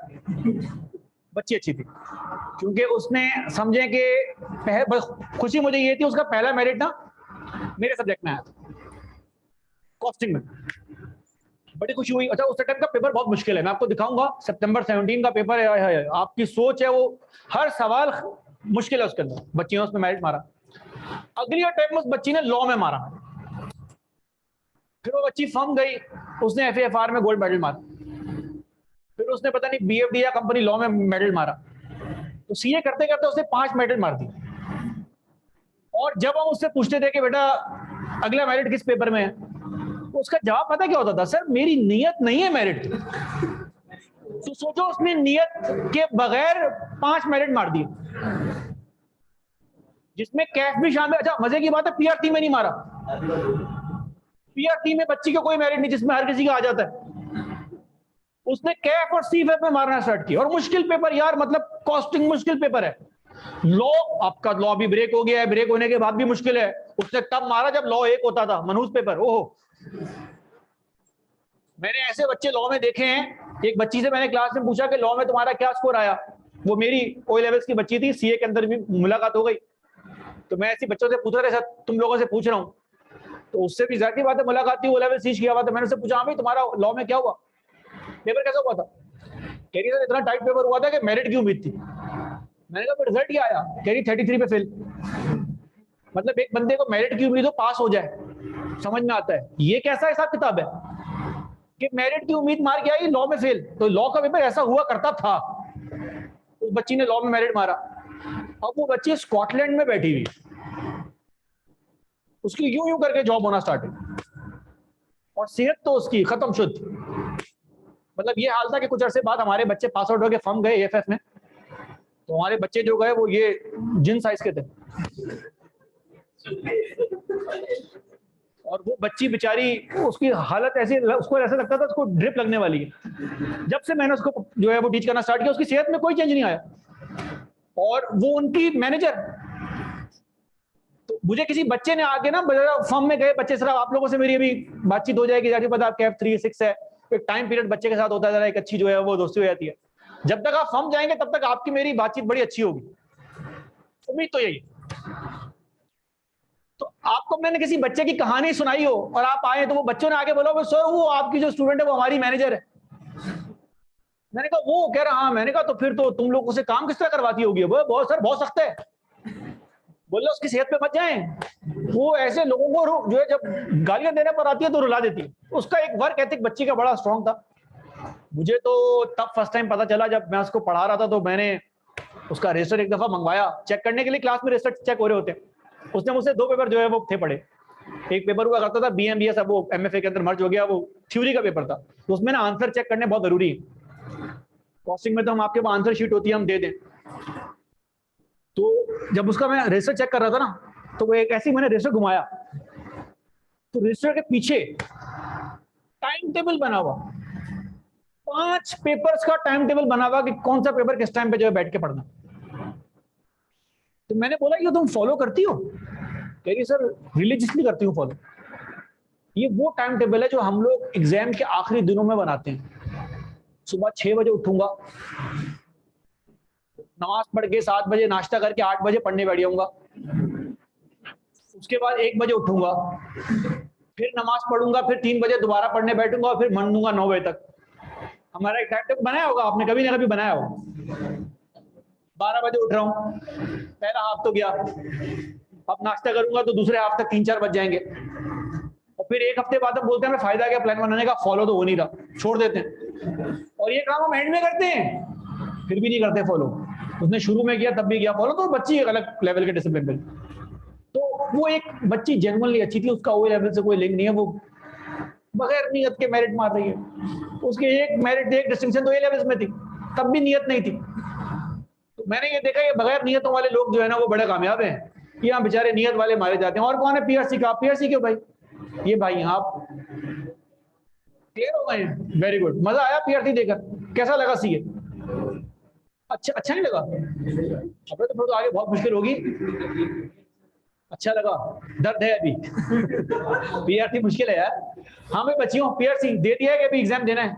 दे दिया है। कोई रिजल्ट? रिजल्ट अभी आना है। कैसा हुआ था सच सच बता दो, पहले बताओ। देखो ये बाद में तो कोई भी बोल देगा। वो जब बाबा रिजवान ने 100 मार दिया, सब ने उनको अपना अब्बू बना लिया, उससे पहले सब गालियां दे रहे थे। तो आप ये बताएं, पहले बताएं रिजल्ट कैसा? 2 कौन से दिए? आसान पेपर है। आईटीबी इकोनॉमिक्स तो आसान, मतलब आईटीबी तो ऐसे है कि बस बुक पे हाथ फेर दो तो पासिंग मार्क्स आ ही जाते हैं, ऐसे ही है। बगैर पढ़े देखे आ जाए, ऐसा भी नहीं करना यार। चलो सही है, सेट है। वैसे आप लोगों को ये बात पीआरटी वालों को बता दूं, ये बात करने का मकसद सिर्फ ये था कि मेरे भाई वो आपका सीए अभी स्टार्ट हुआ है। ये बात बहुत इंपॉर्टेंट इसलिए है कि अब जब आप एग्जाम रूम में बैठेंगे ना, तब आप सीए का एग्जाम देंगे, और आप में से बहुत बच्चे ऐसे भी होंगे, आपका पासिंग रेशियो पता है फर्स्ट अटेम्प्ट वालों का 35% है। हर 3 में से 1 बच्चा पास। तो मैं अल्फा के 4 आया हूं, 1 पास। आई कैप का स्टैटिस्टिक्स है, हो सकता है ज्यादा हो जाए, ऊपर नीचे हो सकता है, 100 0 दोनों हो सकता है। आप जब पेपर में बैठोगे ना इस दफा, मसला ये होगा कि आप में से बहुत सारा बच्चा ऐसा होगा जो जेन्युइनली अच्छा बच्चा है, जिसने जेन्युइनली बहुत मेहनत की है और वो शायद अपना पेपर उस तरह से अटेम्प्ट ना कर पाए, क्योंकि पेपर देख के बहुत सारे लोगों को मैंने पैनिक होते हुए देखा। मैं पिछली पूरी अटेम्प्ट में बोलता रहा टाइम मैनेजमेंट का ख्याल करो, जिस तरह लास्ट क्लास में आप लोगों को बोल रहा हूँ बार बार, शुरू की क्लासेस में तो मैं बहुत को जो है वो एम्फसाइज करता हूँ कि यार अगर आप पेपर दे रहे हैं तो आप पेपर को ना 100% करें अटेम्प्ट। अभी कुछ देर पहले मेरी कैफ 6 की क्लास थी, हमारी क्लास में एक बच्चा पढ़ रहा है, बहुत इंटेलिजेंट बच्चा है, आउटस्टैंडिंग बच्चा, उससे मुझे उम्मीद भी थी मेरिट की। अभी मैं उसको कुछ देर पहले डांट रहा था, उस बच्चे का भाई जो है वो एएफएफ में है, हमारा ही स्टूडेंट था, आज की पहली अटेम्प्ट के अंदर वो उसका भाई हमारे पास था और दोनों भाई बोलते भी एक जैसा ही। तो अभी उससे मैंने पूछा पेपर तुम्हारा कॉस्टिंग का जो है वो किस तरह का हुआ। उस बच्चे का आंसर ऐसा है कि उसका आंसर अगर मैं आपको दिखाऊं ना, वो स्टैंडर्ड एग्जामिनर आंसर है, वो पढ़ता भी बहुत अच्छा था, सॉलिड पढ़ता था। इस बच्चे का वो हाल था कि वो सेशन के बीच में मेरे पास आया और बोला कि मुझे अपने पिछले सेशन की रिकॉर्डिंग अरेंज करा दें पोर्टल के अंदर, क्योंकि मैं क्लास से आगे चल रहा हूं। लेकिन अभी मैं उसको डांट रहा था कि यार मुझे लग रहा है तुम्हारा पेपर फेल हो सकता है, चांस है। और उसके साथ में एक अल्फा का बच्चा खड़ा हुआ था, तो काशा, बहुत डांट खाई उसने, बड़ी गालियां गई हमसे, निकम्मा। और उसका पेपर भी अच्छा नहीं हुआ, कह रहा यार खौफ है सर, पेपर गया मेरा, गया पेपर। लेकिन मुझे पता है, मुझे लग रहा है उसका काशा का पेपर हो जाएगा क्लियर। क्यों? उसने निकम्मा होने के बावजूद ने एक काम बड़ा अच्छा किया, उसने पेपर पूरा दिया, जो नहीं आता था ना वो भी किया। और वो जो दूसरा बच्चा था उमेश, जानते हो तुम लोग, इंटेलिजेंट बच्चा था क्लास का, उसने सिर्फ एक गलती की, 17 मार्क्स का पेपर छोड़ के आ गया, मोटा मोटा छोड़ के आ गया। यार आप मुझे एक बात बताएं मेरे बच्चे, आता है आपको पेपर, छोड़ के आ गया, क्योंकि बाकी टॉपिक को बड़े अच्छे से कर रहा था। उस बच्चे ने मुझे बोला सर फला फला सवाल आया है, ज्वाइंट बाय प्रोडक्ट का 15 मार्क्स का सवाल है, ओशैनिक लिमिटेड क्या था, डिट्टो कह रहा है, मैंने डिट्टो सेम सवाल किया। यार अगर आपने डिट्टो भी सेम सवाल किया, आपको 50 मार्क्स कितने में से स्कोर करने? 83 में से 17 मार्क्स आपने छोड़ दिए। वो जिसने निकम्मापन किया है ना कि पता नहीं पहला सवाल क्या आ गया, तीसरा सवाल क्या आ गया, उसके पास होने का चांस अभी भी, देखा अभी रिजल्ट नहीं आया, मैं पहले सब पे बात बोलूं, उसके पास होने का चांस ज्यादा है। क्यों? क्योंकि उसने 50 स्कोर करने हैं 100 में से। तो याद रखें, आपके पास ना कॉन्सेप्ट एक्विजिशन बहुत अच्छी होनी चाहिए। वो जो मैंने आपको पहली क्लास में बोला था ना कि रजिस्टर के एंड में एक चीज बना लें अपने पास मिस्टेक्स नोट करने के लिए, उसका मकसद ये है कि जो पैनिक आपने एग्जाम में होना है ना, वो पैनिक मैं आपको क्लासरूम के अंदर कर दूं। अब वो पेपर गए, सर आईटीबी के बारे में तुम बोल रहे हो ना, मैं भी एग्री कर रहा हूं कि बगैर पढ़े भी 2 पास हो जाते हैं लोग, इन लोगों को जब भी एग्जाम हो जाते हैं, क्योंकि एक जमाने में ए लेवल वालों को एग्जाम नहीं होते थे, तो ये जो क्लास का माहौल खराब करते थे, हमें कभी मसला नहीं पता चला, लेकिन पीआरसी का टीचर शोर कर रहा होता था कि वो चीजें आती हैं। अब टीचर बता रहे सिंपल और कंपाउंड इंटरेस्ट क्या होता है, बोलेगा अबे हट, पूरी जिंदगी मैंने ये किया है 2 साल 10 लाख रुपए देकर। बच्चे को आता था, वो पास भी हो जाता है जब ये आके अपने एग्जाम करना स्टार्ट कर दिया। लेकिन इन पेपर्स में ना आपको बेस से हर काम पूरा करना पड़ेगा। लाइक अभी भी मुझे पता है ए लेवल वालों के लिए खास तौर पे हो, वैसे मैं ये बात अक्सर बोलता रहता हूँ, बच्चों को ये बात का आइडिया है। आपके सिलेबस में बहुत सारे टॉपिक थे, लाइक अगर आपने अकाउंटिंग पढ़ी है और आपका ए स्टार आया, अल्लाह खैर करे, तो आपने वेरिएंस भी जो है वो पढ़ा होगा। लेकिन आप लोगों ने वेरिएंस पढ़ा नहीं है, आप लोगों ने वेरिएंस सॉल्व किया, आप लोगों ने फॉर्मूला यूज किया। हम लोग फॉर्मूला यूज नहीं करते, हम लोग फॉर्मूला यूज करते हैं लेकिन तब यूज करते जब हमें ये पता हो कि फॉर्मूला बनता किस तरह से। ये ऐसा नहीं कि मैं आपको ये बोलूं कि ये मैं इस तरह से टीच करता हूं तो मैं बड़ी कोई टाइट चीज हूं, नहीं। सीए में अगर कोई बंदा आपको कॉन्सेप्ट नहीं दे रहा या फॉर्मूला डिपेंडेंट बना रहा है, बिलीव मी वो आपके साथ नाइंसाफी कर रहा है, क्योंकि आपका देखिए, आपका नेचर कैलकुलेशन नहीं है, आपका नेचर ये है कि आपको उसकी बेस कॉन्सेप्ट मालूम होनी चाहिए। अब आप सीए में आ गए तो आपने प्रोसेस कॉस्टिंग भी किया होगा, जमीन आसमान का फर्क है हमारे प्रोसेस और उनके प्रोसेस में। पहला टॉपिक हम वहीं से स्टार्ट करेंगे, हमारा जो मेन टॉपिक स्टार्ट होगा, अभी तो हम कॉस्ट क्लासिफिकेशन और कॉस्ट बिहेवियर की बात कर रहे हैं, लेकिन जब हम वहां तक पहुंचेंगे ना, तो आप खुद पहला पास पेपर सॉल्व करके मुझे बोल रहे होगे कि सर हकीकतन फर्क है, और मुझे तो ये फर्क मालूम है क्योंकि मैंने वो भी टीच किया और ये भी टीच किया, तो मुझे दोनों के फर्क का आइडिया है कि आपके पेपर के सवाल की लेंथ और डिफिकल्टी लेवल उस जगह पे नहीं होता जिस जगह पे होना चाहिए। लैपटॉप बंद हो गया है। तो आए जरा बात करना स्टार्ट करें अपने पास second learning outcome, please note कर लीजिएगा। ये आसान है, इसमें नंबर क्रंचिंग करनी है, तो आप लोगों को जरा मजा आना स्टार्ट होगा।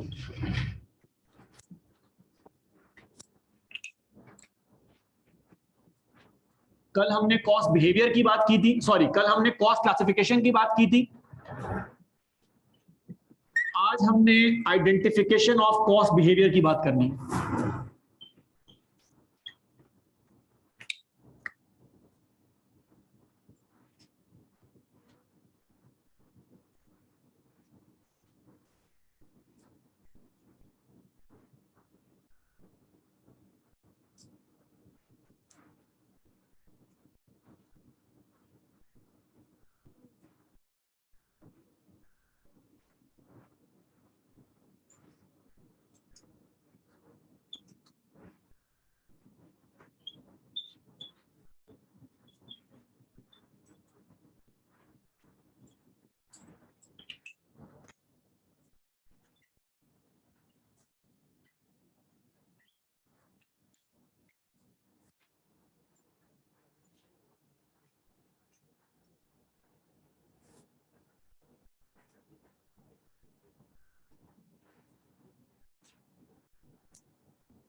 अच्छा जी, सर जरा ध्यान से बात सुने।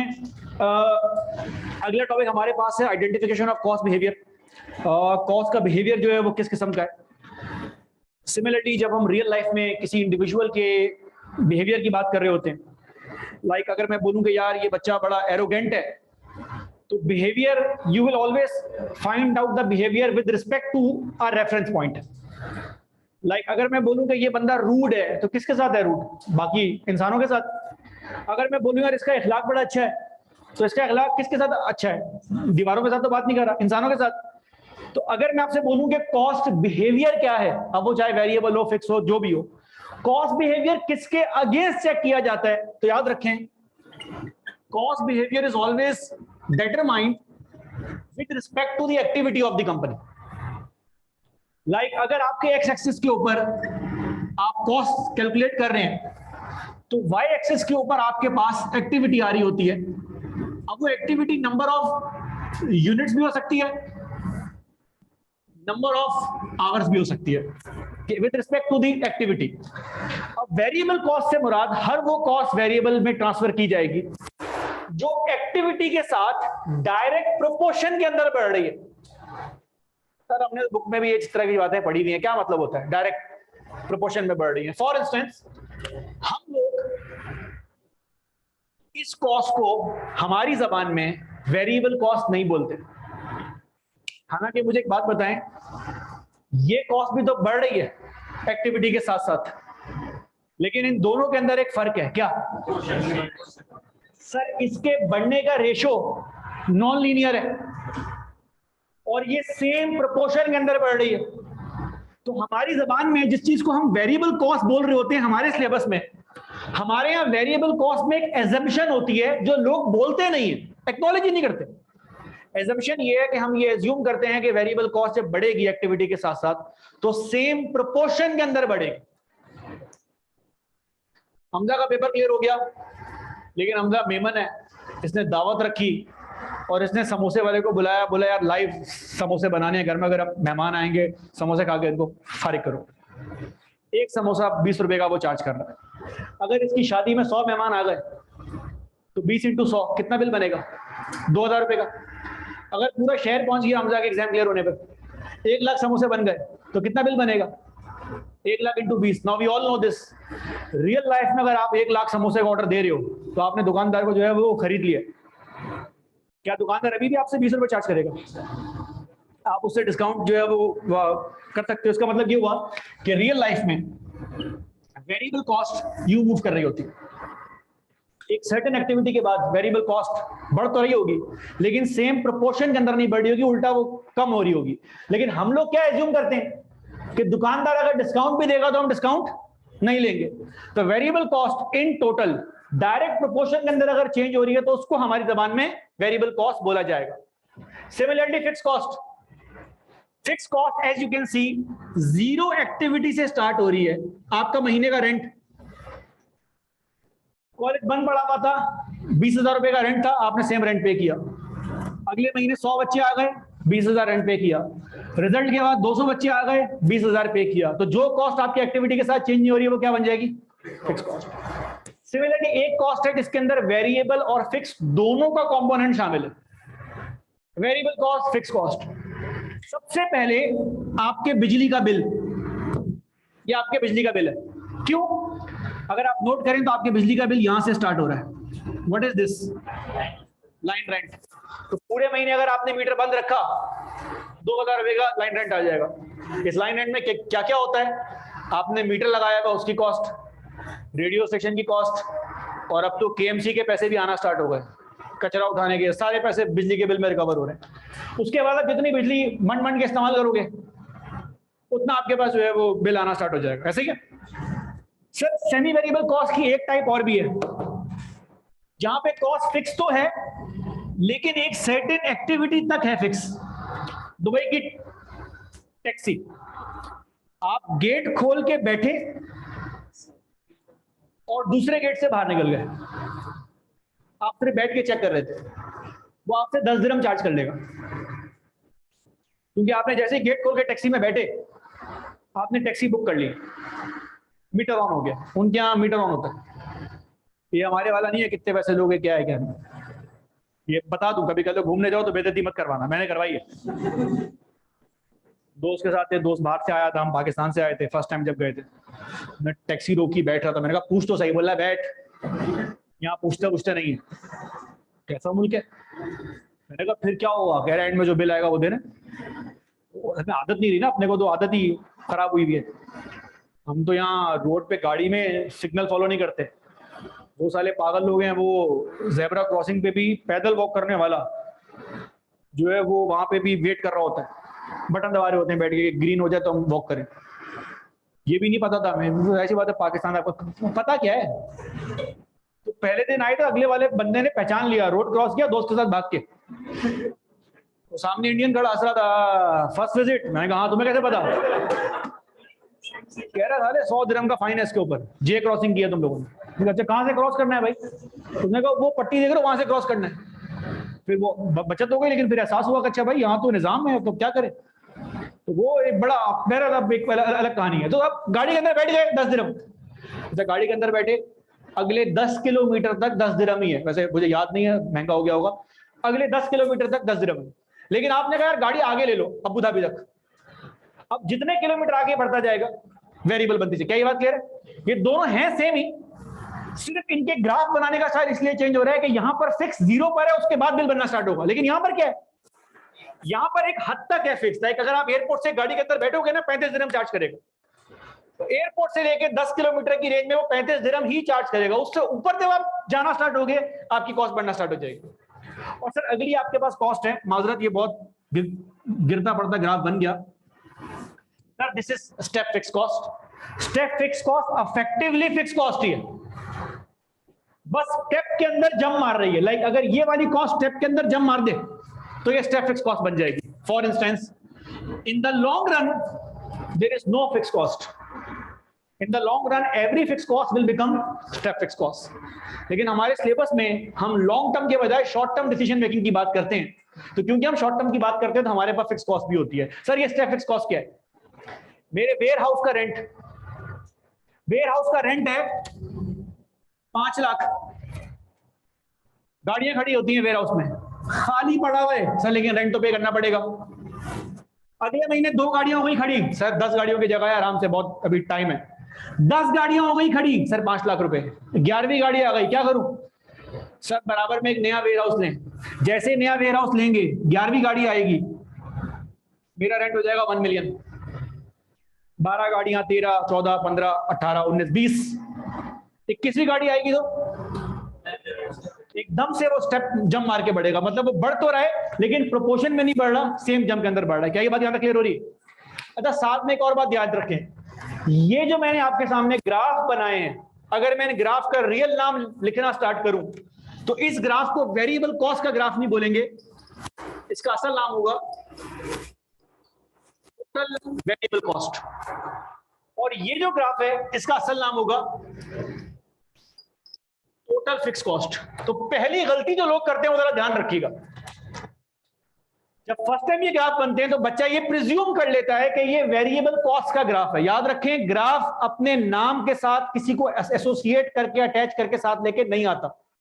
मुझे एक बात बताएं, मार्केट में अगर ये मार्कर मैं बाय करने जाऊं 100 रुपए का एक है और एक मार्कर बाय करूं तो मेरे बिल पे क्या लिखा हुआ होगा?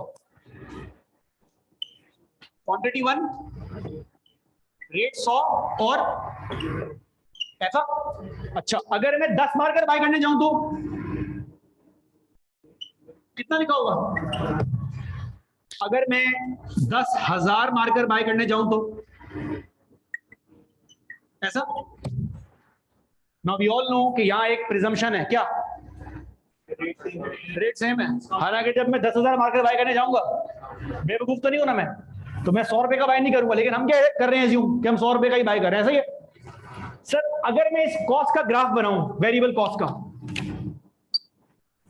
तो इसका ग्राफ कुछ ऐसे बन रहा है, डायरेक्ट प्रोपोर्शन के अंदर बढ़ रहा है।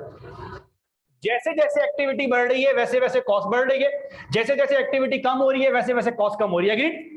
और ना सिर्फ बढ़ रहा है बल्कि सेम प्रोपोर्शन के अंदर बढ़ रहा है। लेकिन मेरे बच्चे मुझे एक बात बताएं, अगर मैं रेट का ग्राफ बनाने जाऊं तो रेट का ग्राफ जो है वो किस तरह से बनेगा? एक यूनिट जब मुझे मिल रहा है तो रेट कितने का है? 10 यूनिट है तो रेट कितने का है? 10,000 यूनिट है तो रेट कितने का है? क्या मैं बोल सकता हूं कि इस रेट का ग्राफ बिल्कुल फिक्स कॉस्ट की तरह है, लेकिन ये फिक्स कॉस्ट का ग्राफ नहीं है। ये किस चीज का ग्राफ है? ये वेरिएबल कॉस्ट है मेरे भाई। This is variable cost and this is, क्या ये बात यहां तक क्लियर होती है? बहुत ध्यान के साथ। एक और चीज छापना बाद में प्लीज। पिकनिक का प्लान किया आईक्यू वालों ने, बस करवाई। बस वाले ने बोला मैं आपसे बिल चार्ज करूंगा 20,000 रुपए का। फिक्स है, ये बस आएगी यहां से आपको समयानी भी जो है वो लेके जाएगी, 20,000 फिक्स चार्ज करेंगे। बच्चे कितने आते हैं? सर बच्चे हमारे पास आ गए 10 बच्चे। तो मुझे बताएं, अगर 10 बच्चे हमारे पास आते हैं पिकनिक के लिए तो पर बच्चा कॉस्ट क्या आएगी? कॉस्ट पर स्टूडेंट कितनी आ रही है? हर बच्चे से 2,000 रुपए लेंगे। अच्छा, पिकनिक में सुबह पहुंचे, एक ही बच्चा पहुंचा हुआ है, उसने कहा पिकनिक में सिर्फ मैं ही जाऊंगा अकेला, बस के पैसे कौन देगा? बच्चा ही देगा, वरना बस वाला साथ ले जाएगा। अच्छा सर, लेकिन अभी बच्चा नया नया कैफ में आया है, पीआरसी में आया, पता ही नहीं है सीए क्या होता है, पिकनिक अनाउंस हुई है, सब आ गए पिकनिक में। वैसे पीआरसी का बच्चा बहुत होता है, सबसे ज्यादा खुश अगर आपको सीए कॉलेज में पीआरसी का बच्चा पहचानना बड़ा आसान है। जो हंसी खेल मजाक में लगा हुआ है ना ज्यादा, या तो उसको मोहब्बत हुई है या वो पीआरसी का बच्चा। एक और भी निशानी है, कुछ बच्चे ऐसे आपको कॉलेज में मिलेंगे, बैठ के प्लानिंग कर रहे होंगे, यार मैं सोच रहा हूँ आईकैप के बाद ना, सीए के बाद आईसीडब्ल्यू कर लूं, थोड़ा सीपीए भी कर लूं, थोड़ा ये भी कर लूं। ये भी पीआरसी और ग्रुप ए का बच्चा है। क्यों? क्योंकि अभी उसने कुछ किया नहीं है ना, उसको सब करना अच्छा लग रहा है। जैसे ही ग्रुप ए का एग्जाम होता है ना, वो बोलता है सिर्फ रियलिटी है। अगले दिन व्हाट इफ 100 बच्चा पहुंच गया, हर बच्चा कंट्रीब्यूशन क्या आ रहा है? व्हाट इफ 400 बच्चा पहुंच गया, एक के ऊपर एक छत पे बैठ गए, कितना आ रहा है पर बंदा? 50? मुझे नहीं पता, पक्की बात है 50 रुपए में हो जाएगा काम। चलो सर, मुझे एक बात बताएं, अगर मैं बस वाले के बिल का ग्राफ बनाऊं कैसा बनेगा? एक बच्चा, 10 बच्चा, 100 बच्चा, कोई भी नहीं आया, आईक्यू वालों को अपनी जेब से 20,000 रुपए पे करने पड़े।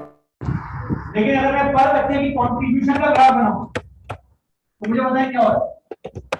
जैसे जैसे एक्टिविटी बढ़ रही है उसी स्पीड से कॉस्ट कम हो रही है। तो अगर मैं इसका ग्राफ बनाना स्टार्ट करूं पर बच्चा 20,000, 100 बच्चा होगा 200, 400 बच्चा होगा 50। तो मैं ग्राफ का नाम रखना स्टार्ट करूं तो ये किस चीज का ग्राफ है? Very good, total. और मेरे बच्चे ये किस चीज का ग्राफ है? Fix cost. अच्छा मुझे एक बात बताएं जरा ध्यान से, आपकी प्रीवियस नॉलेज किसी काम की नहीं है, ऑब्जर्वेशन बहुत काम की है। इन दोनों बोर्ड्स के ऊपर ये जो 4 चार्ट बने हैं, किसी चीज की सिमिलैरिटी आपको नजर आ रही है? अगर आप गौर करें तो एक चीज बहुत कॉमन आपके सामने आ रही है, क्या क्या? Sir variable cost per unit का ग्राफ और टोटल फिक्स कॉस्ट का ग्राफ, दोनों की रिप्रेजेंटेशन सेम है। तो कल को अगर पेपर में सवाल आए मिसाल के तौर पर और वो आपसे पूछे ये किस चीज का ग्राफ है, तो आंखें बंद करके ये मत बोल देना कि ये फिक्स कॉस्ट का ग्राफ है। ये टोटल फिक्स कॉस्ट का भी ग्राफ है, और तो कोई भी कॉस्ट अपने साथ ग्राफ बांध के साथ लेके नहीं आती। आपने चेक करना है कि उसका एक्टिविटी के साथ क्या बिहेवियर है। क्या इतनी सी बात क्लियर होती है?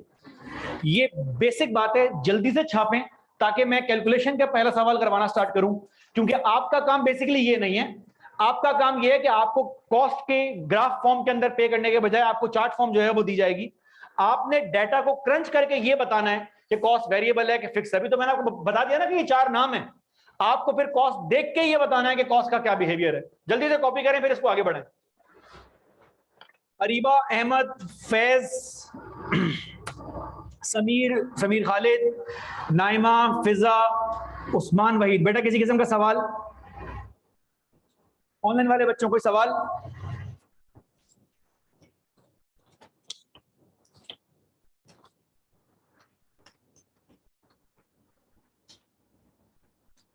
सेट है, जल्दी से कॉपी कर लें। सलाह भाई को बता दें कैमरा कहां पे करना है, फिर उसके बाद आगे बढ़ेंगे।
हाँ भाई छाप लिए, जल्दी करें।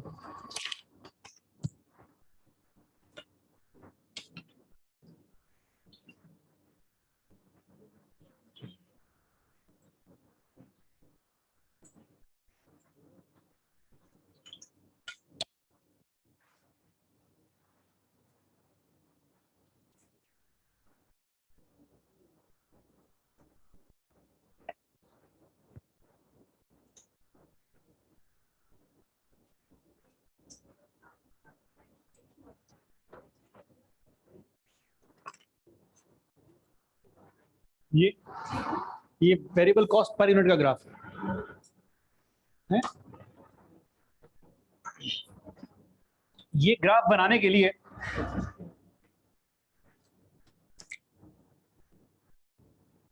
मैंने इन दो चीजों को आपस में कंपेयर किया।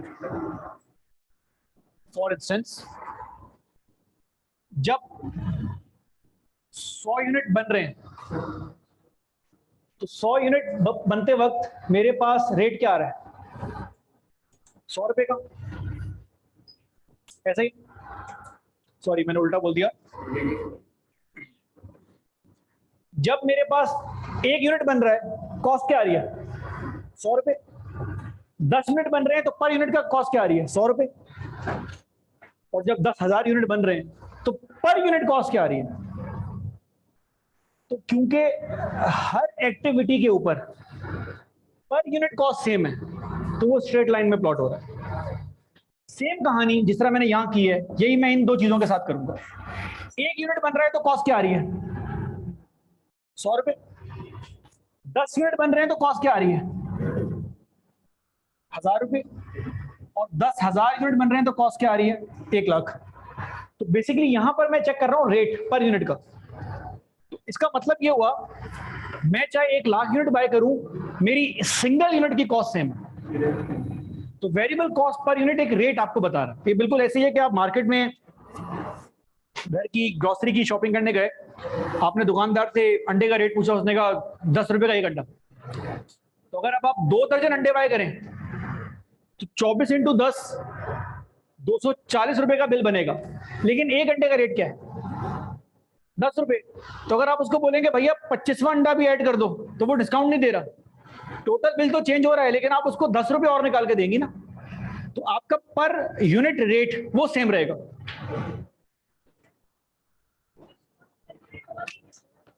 ये वेरिएबल कॉस्ट पर यूनिट है। Fix cost per unit graph की फॉर्म में जो है वो गिरना स्टार्ट होगा, जिसको इकोनॉमीज ऑफ स्केल भी जो है वो बोला जाता है। ये बिल्कुल ऐसा ही है कि हम कोई भी काम जब मिलके जो है वो कर रहे होते हैं, उसकी कॉस्ट पर यूनिट कम होना स्टार्ट हो जाती है। सरदर्द की एक गोली है, मैं नाम भूल गया, नहीं पैराडोल नहीं, फॉर्मूला वैसे सेम ही है। वो गोली आज से कुछ 5 साल पहले पाकिस्तान में 18 रुपए की मिल रही थी। इंडिया में वही गोली ना 2 रुपए की मिलती है। वजह क्या? वजह सिंपल सी है कि वही सेम कंपनी है, लेकिन वहां पे ना पॉपुलेशन बहुत ज्यादा है। तो जब वो आइटम बनाते हैं तो वो बड़ी क्वांटिटी के अंदर बना रहे होते हैं, तो उनकी कॉस्ट की रिकवरी हो जाती है। वो 2 रुपए का बेच के भी 18 रुपए से ऊपर ही कमा रहे। हमारे यहाँ कम लोगों के लिए बनता है, तो आप यूं समझ लें कि जब आप ज्यादा क्वांटिटी के अंदर काम करें तो पर यूनिट कॉस्ट कम होना स्टार्ट हो जाती है। जिस तरह सारे फैमिली मेंबर अगर अलग अलग घर में रहें तो हर बंदा 40-40 हजार का रेंट दे रहा है।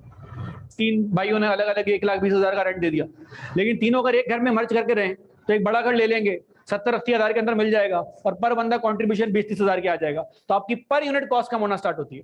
तो आप फिक्स कॉस्ट पर यूनिट का जो पूछ रही हैं, वो ग्राफ कर के फॉर्म में जो है वो नीचे गिरना स्टार्ट होगा। जैसे जैसे एक्टिविटी बढ़ेगी वैसे वैसे पर यूनिट इंपैक्ट जो है वो कम होना स्टार्ट हो जाएगा, जितनी एक्टिविटी बढ़ेगी। इसकी एक और क्लासिकल एग्जांपल, हमारे यहाँ बाहर से जो गाड़ियां इंपोर्ट होकर आती है ना, उसके ऊपर ड्यूटी लगने के बाद महंगी होती है। अगर ड्यूटी ना लगे ना तो आपको 6 लाख में विट्स मिल रही हो और आपकी मेहरान 12 लाख रुपए की है। आप जितने मर्जी मोहब्बत करने वाले पाकिस्तानी हो, पैट्रियोटिक हो, 6 लाख की मेहरान, मतलब 6 लाख के विट्स और 12 लाख की मेहरान, आप विट्स बाय करोगे। Now this is making no sense. क्या विट्स एक फुली लोडेड जो है वो गाड़ी है as compared with Mehran. Mehran में कुछ भी नहीं, मतलब जिस तरह की आई थी उसी तरह से है। उस गाड़ी का सबसे बड़ा फायदा ये है कि ड्राइवर को कभी साइड मिरर से फर्क नहीं पड़ा। मतलब मेरी गाड़ी का साइड मिरर गिर जाए तो 12,000 रुपए, उसका साइड मिरर नहीं गिरता। और कभी मैंने देखा भी नहीं जो लोग मेहरान ड्राइव करते हैं कि वो साइड मिरर खोले, वो कह रहे हैं तो जाने दे। ऐसा क्यों है कि इतने कम क्वालिटी और कम फीचर वाली गाड़ी 12 लाख की और इतनी हैवी लोडेड गाड़ी 6 लाख रुपए की? दुनिया भर में गाड़ियां बहुत सस्ती हैं भाई। आपको डॉलर्स में जो गाड़ी मिलेगी, दुबई में भी अगर आप गाड़ी खरीदें वो 8-10 लाख में आपको वो गाड़ी मिलेगी जो लोडेड होगी। वजह उसकी ये है सिंपल कि वो जो मल्टीनेशनल कंपनियां गाड़ी बना रही है ना, वो पूरी दुनिया की मार्केट के लिए बना रही है। तो हैवी लोडेड गाड़ी इतनी बड़ी क्वांटिटी के अंदर बनती है कि उनकी कॉस्ट बहुत कम आ रही है, वो 6 लाख की बेच के भी पैसा कमा रहे हैं।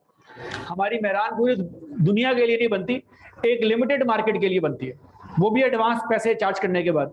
तो क्योंकि वो कम क्वांटिटी के अंदर, जल्दी से एक सवाल इसका सॉल्व करना स्टार्ट करें। सर पेपर में हमने एग्जैक्टली काम क्या करना होगा? एक ऐसा काम जो हर सवाल की वर्किंग का पार्ट बनना स्टार्ट होगा, आइडेंटिफिकेशन ऑफ कॉस्ट बिहेवियर। आसान चीज है वैसे तो, आपके सामने चार्ट दिया होगा, आपने डेटा में से नंबर क्रंच करके ये बताना है कि इस कॉस्ट का क्या बिहेवियर है। अब जरा ध्यान कीजिएगा please, this is example number 1। मैं इसको बेस से स्टार्ट कर रहा हूं ताकि आपको किसी किस्म की मुश्किल ना हो, क्योंकि ये पहला सवाल है। तो मैं ये नहीं बोल रहा कि ये मटेरियल है, लेबर एक्सपेंस है, ये सारी बातें बाद में आएंगी। मैं कोई नाम ही जो है वो नहीं इसका रखता, ताकि ऐसा ना हो कि आप नाम के साथ कॉन्सेप्ट एसोसिएट करना स्टार्ट कर दें। क्वेश्चन नोट करें मेरे पास प्लीज।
क्लास जल्दी से क्वेश्चन नोट करें, इसको सॉल्व करते हैं। दूसरा सवाल फिर आप लोग खुद से करेंगे।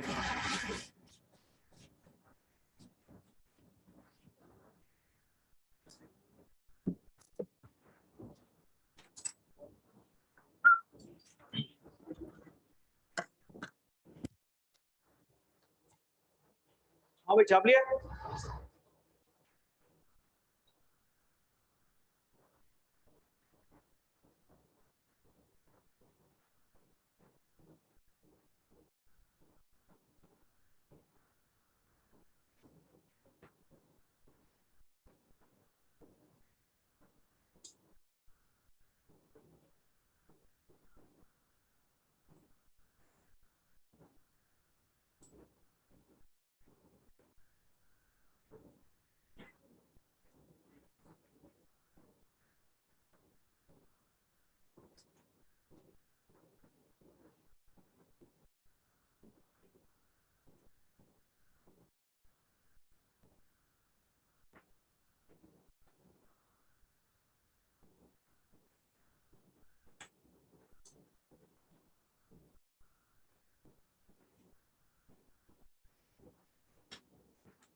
हाँ भाई बच्चों छाप लिया। अब जरा ध्यान करें, आपके सामने एक कॉस्ट स्केड्यूल जो है वो दिया हुआ है। ये वक्त के साथ साथ कॉस्ट स्केड्यूल जो है वो भयानक होता जाएगा। सबसे बेसिक वर्जन है, तो आसान वर्जन है। सर आपको 3 डिफरेंट एक्टिविटीज के ऊपर, पास रिकॉर्ड्स पे 3 डिफरेंट एक्टिविटीज के ऊपर 4 टाइप की कॉस्ट जो है वो दी हुई। आपसे बोल रहा है 2 काम करना है। अच्छा आज के बाद ना ये 2 काम नहीं बोलेगा, एक ही काम आपको बोलेगा। रिक्वायरमेंट 2 ये असली रिक्वायरमेंट है, रिक्वायरमेंट 1 रिक्वायरमेंट नहीं है। वो रिक्वायरमेंट 1 आप यूं समझते हैं जिस तरह वो किसी के घर दावत हो तो खाने के बाद मीठा गोज विदाउट सेइंग होता है, या हमारे यहाँ चाय, चाय कौन मना करता है? चाय तो बंदा ना भी आपको अच्छा लगे उसको भी आप चाय जो है वो ऑफर कर देते हैं। तो आप समझे आज के बाद ना ये पहला पार्ट अब आने वाले वक्तों में नहीं आएगा। आइडेंटिफाई कॉस्ट बिहेवियर, आपने ये बताना है कॉस्ट का क्या बिहेवियर है। ये काम तो अब करना ही करना है, प्री रिक्विजिट है। कोई भी कॉस्ट स्केड्यूल, कोई भी कैश कॉस्ट फोरकास्टिंग बगैर बिहेवियर आइडेंटिफिकेशन के नहीं हो सकती। अच्छा सर बिहेवियर किस तरह से करना है? आइडेंटिफाई ही आसान है, लेकिन जो मेथड बताऊं उस मेथड को जरा ध्यान से सुन लेना, अपनी खोपड़ी बीच में बाद में लेकर आना। सर मेरे पास 3 एक्टिविटीज के ऊपर कॉस्ट दी हुई है। कॉस्ट ए की अगर मैं बात करूं तो आप नोट करें, एक्टिविटी चेंज होती जा रही है लेकिन टोटल कॉस्ट के ऊपर कोई इंपैक्ट नहीं आ रहा। अगर एक्टिविटी चेंज हो रही है और कॉस्ट चेंज नहीं हो रही तो उस कॉस्ट का क्या बिहेवियर है? तो ये रिक्वायरमेंट नंबर 1 का पार्ट है। आज के बाद ये रिक्वायरमेंट मैं आपको नहीं दूंगा, ये आपने करना ही करना है। आगे सुने, कॉस्ट सी, एक्टिविटी चेंज हो रही है, कॉस्ट में कोई चेंज नहीं आ रहा, लेकिन फिर एक्टिविटी चेंज हो रही है, कॉस्ट में एक जंप आ रहा है। 2 एक्टिविटी लेवल ऐसे हैं, 10,000 यूनिट 20,000 यूनिट, जहां पे कॉस्ट सेम आ रही है। इसका मतलब 10,000 से अगर मैं 11 पे जाऊं, 12 पे जाऊं, 18 पे जाऊं, कॉस्ट में कोई चेंज नहीं आ रहा। 20 पे जाऊं तो कॉस्ट में कोई चेंज नहीं आ रहा। 20 से ऊपर जाऊं तो 12 लाख रुपए आ रहा है। क्या ये बात क्लियर है? तो वो कॉस्ट जो किसी 2 एक्टिविटी में सेम रहे, फिक्स और इसमें यही तो है फर्क। ये एक सर्टेन लेवल पे जंप मार देती है, ये जंप नहीं मार रही। तो अगर किसी जगह पे जंप नहीं मारी तो उसको क्या बोलेंगे? Step fix cost. क्या ये बात क्लियर होती है? दोबारा से, 3 एक्टिविटीज हैं, किसी किस्म का कॉस्ट में चेंज नहीं है। कौन सी कॉस्ट है? 3 एक्टिविटी है, 2 एक्टिविटी में कॉस्ट सेम है। कौन सी कॉस्ट है? आगे सुने, बता रहा हूं। अगर ये सेमी वेरिएबल होती तो वेरिएबल का कंपोनेंट हर एक्टिविटी के ऊपर इंपैक्ट डाल रहा होता। अगर 2 एक्टिविटी के ऊपर कॉस्ट सेम है, अगर 2 एक्टिविटी के ऊपर कॉस्ट सेम है, इसका मतलब एक्टिविटी चेंज होने पर यहां पर वेरिएबल का कोई कंपोनेंट आपको शो नहीं हो रहा। तो अगर ये वेरिएबल का कंपोनेंट शो नहीं हो रहा तो ये सेमी वेरिएबल कॉस्ट। अगर ये सेमी वेरिएबल कॉस्ट होती ना तो इस एक्टिविटी में भी कुछ ना कुछ आता चेंज। तो 2 एक्टिविटी में कांस्टेंट होना इस बात की निशानी है कि स्टेप कॉस्ट है, सेमी वेरिएबल भी आ रही है। सर कॉस्ट बी, बहुत ध्यान के साथ, बहुत ध्यान के साथ, जैसे जैसे एक्टिविटी चेंज हो रही है वैसे वैसे कॉस्ट चेंज हो रही है। एग्री करते हैं? ये कॉस्ट फिक्स नहीं है। आपने ये प्रूफ नहीं करना ये कॉस्ट क्या है, आपने ये प्रूफ करना ये क्या नहीं है। ये हर एक्टिविटी के ऊपर चेंज हो रही है, फिक्स है नहीं। ऑप्शन नंबर 2, क्या किसी 2 एक्टिविटी के ऊपर सेम आ रही है? स्टेप भी नहीं है।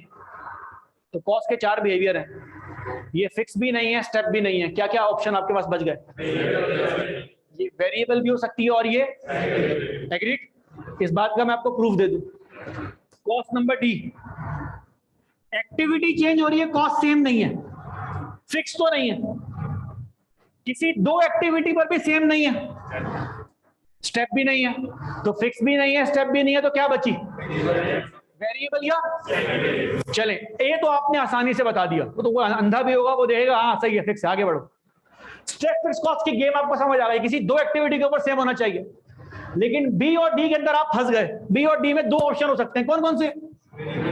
या तो वेरिएबल होगी या, अब सर इन दोनों में किस तरह से करना है फर्क? इन दोनों में फर्क करने की बड़ी अच्छी ट्रिक है। अभी आपने ग्राफ बनाया और आपने ये चेक किया कि total variable cost direct proportion में टोटल में चेंज होती है, लेकिन आपने साथ में ये भी सीखा कि वेरिएबल कॉस्ट पर यूनिट के अंदर सेम नहीं होती। हम डिस्काउंट नहीं ले रहे तो variable cost per unit change. तो अगर ये एक मार्कर 100 रुपए का है तो 10 मार्कर लूंगा तब भी एक का रेट क्या होगा?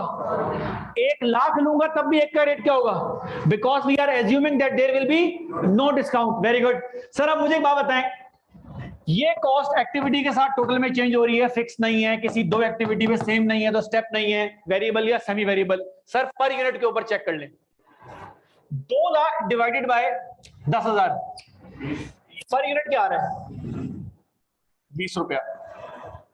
4 lakh divided by 20,000, 8 lakh divide by 40,000। अच्छा, अब आपने एक नई डिस्कवरी कर ली,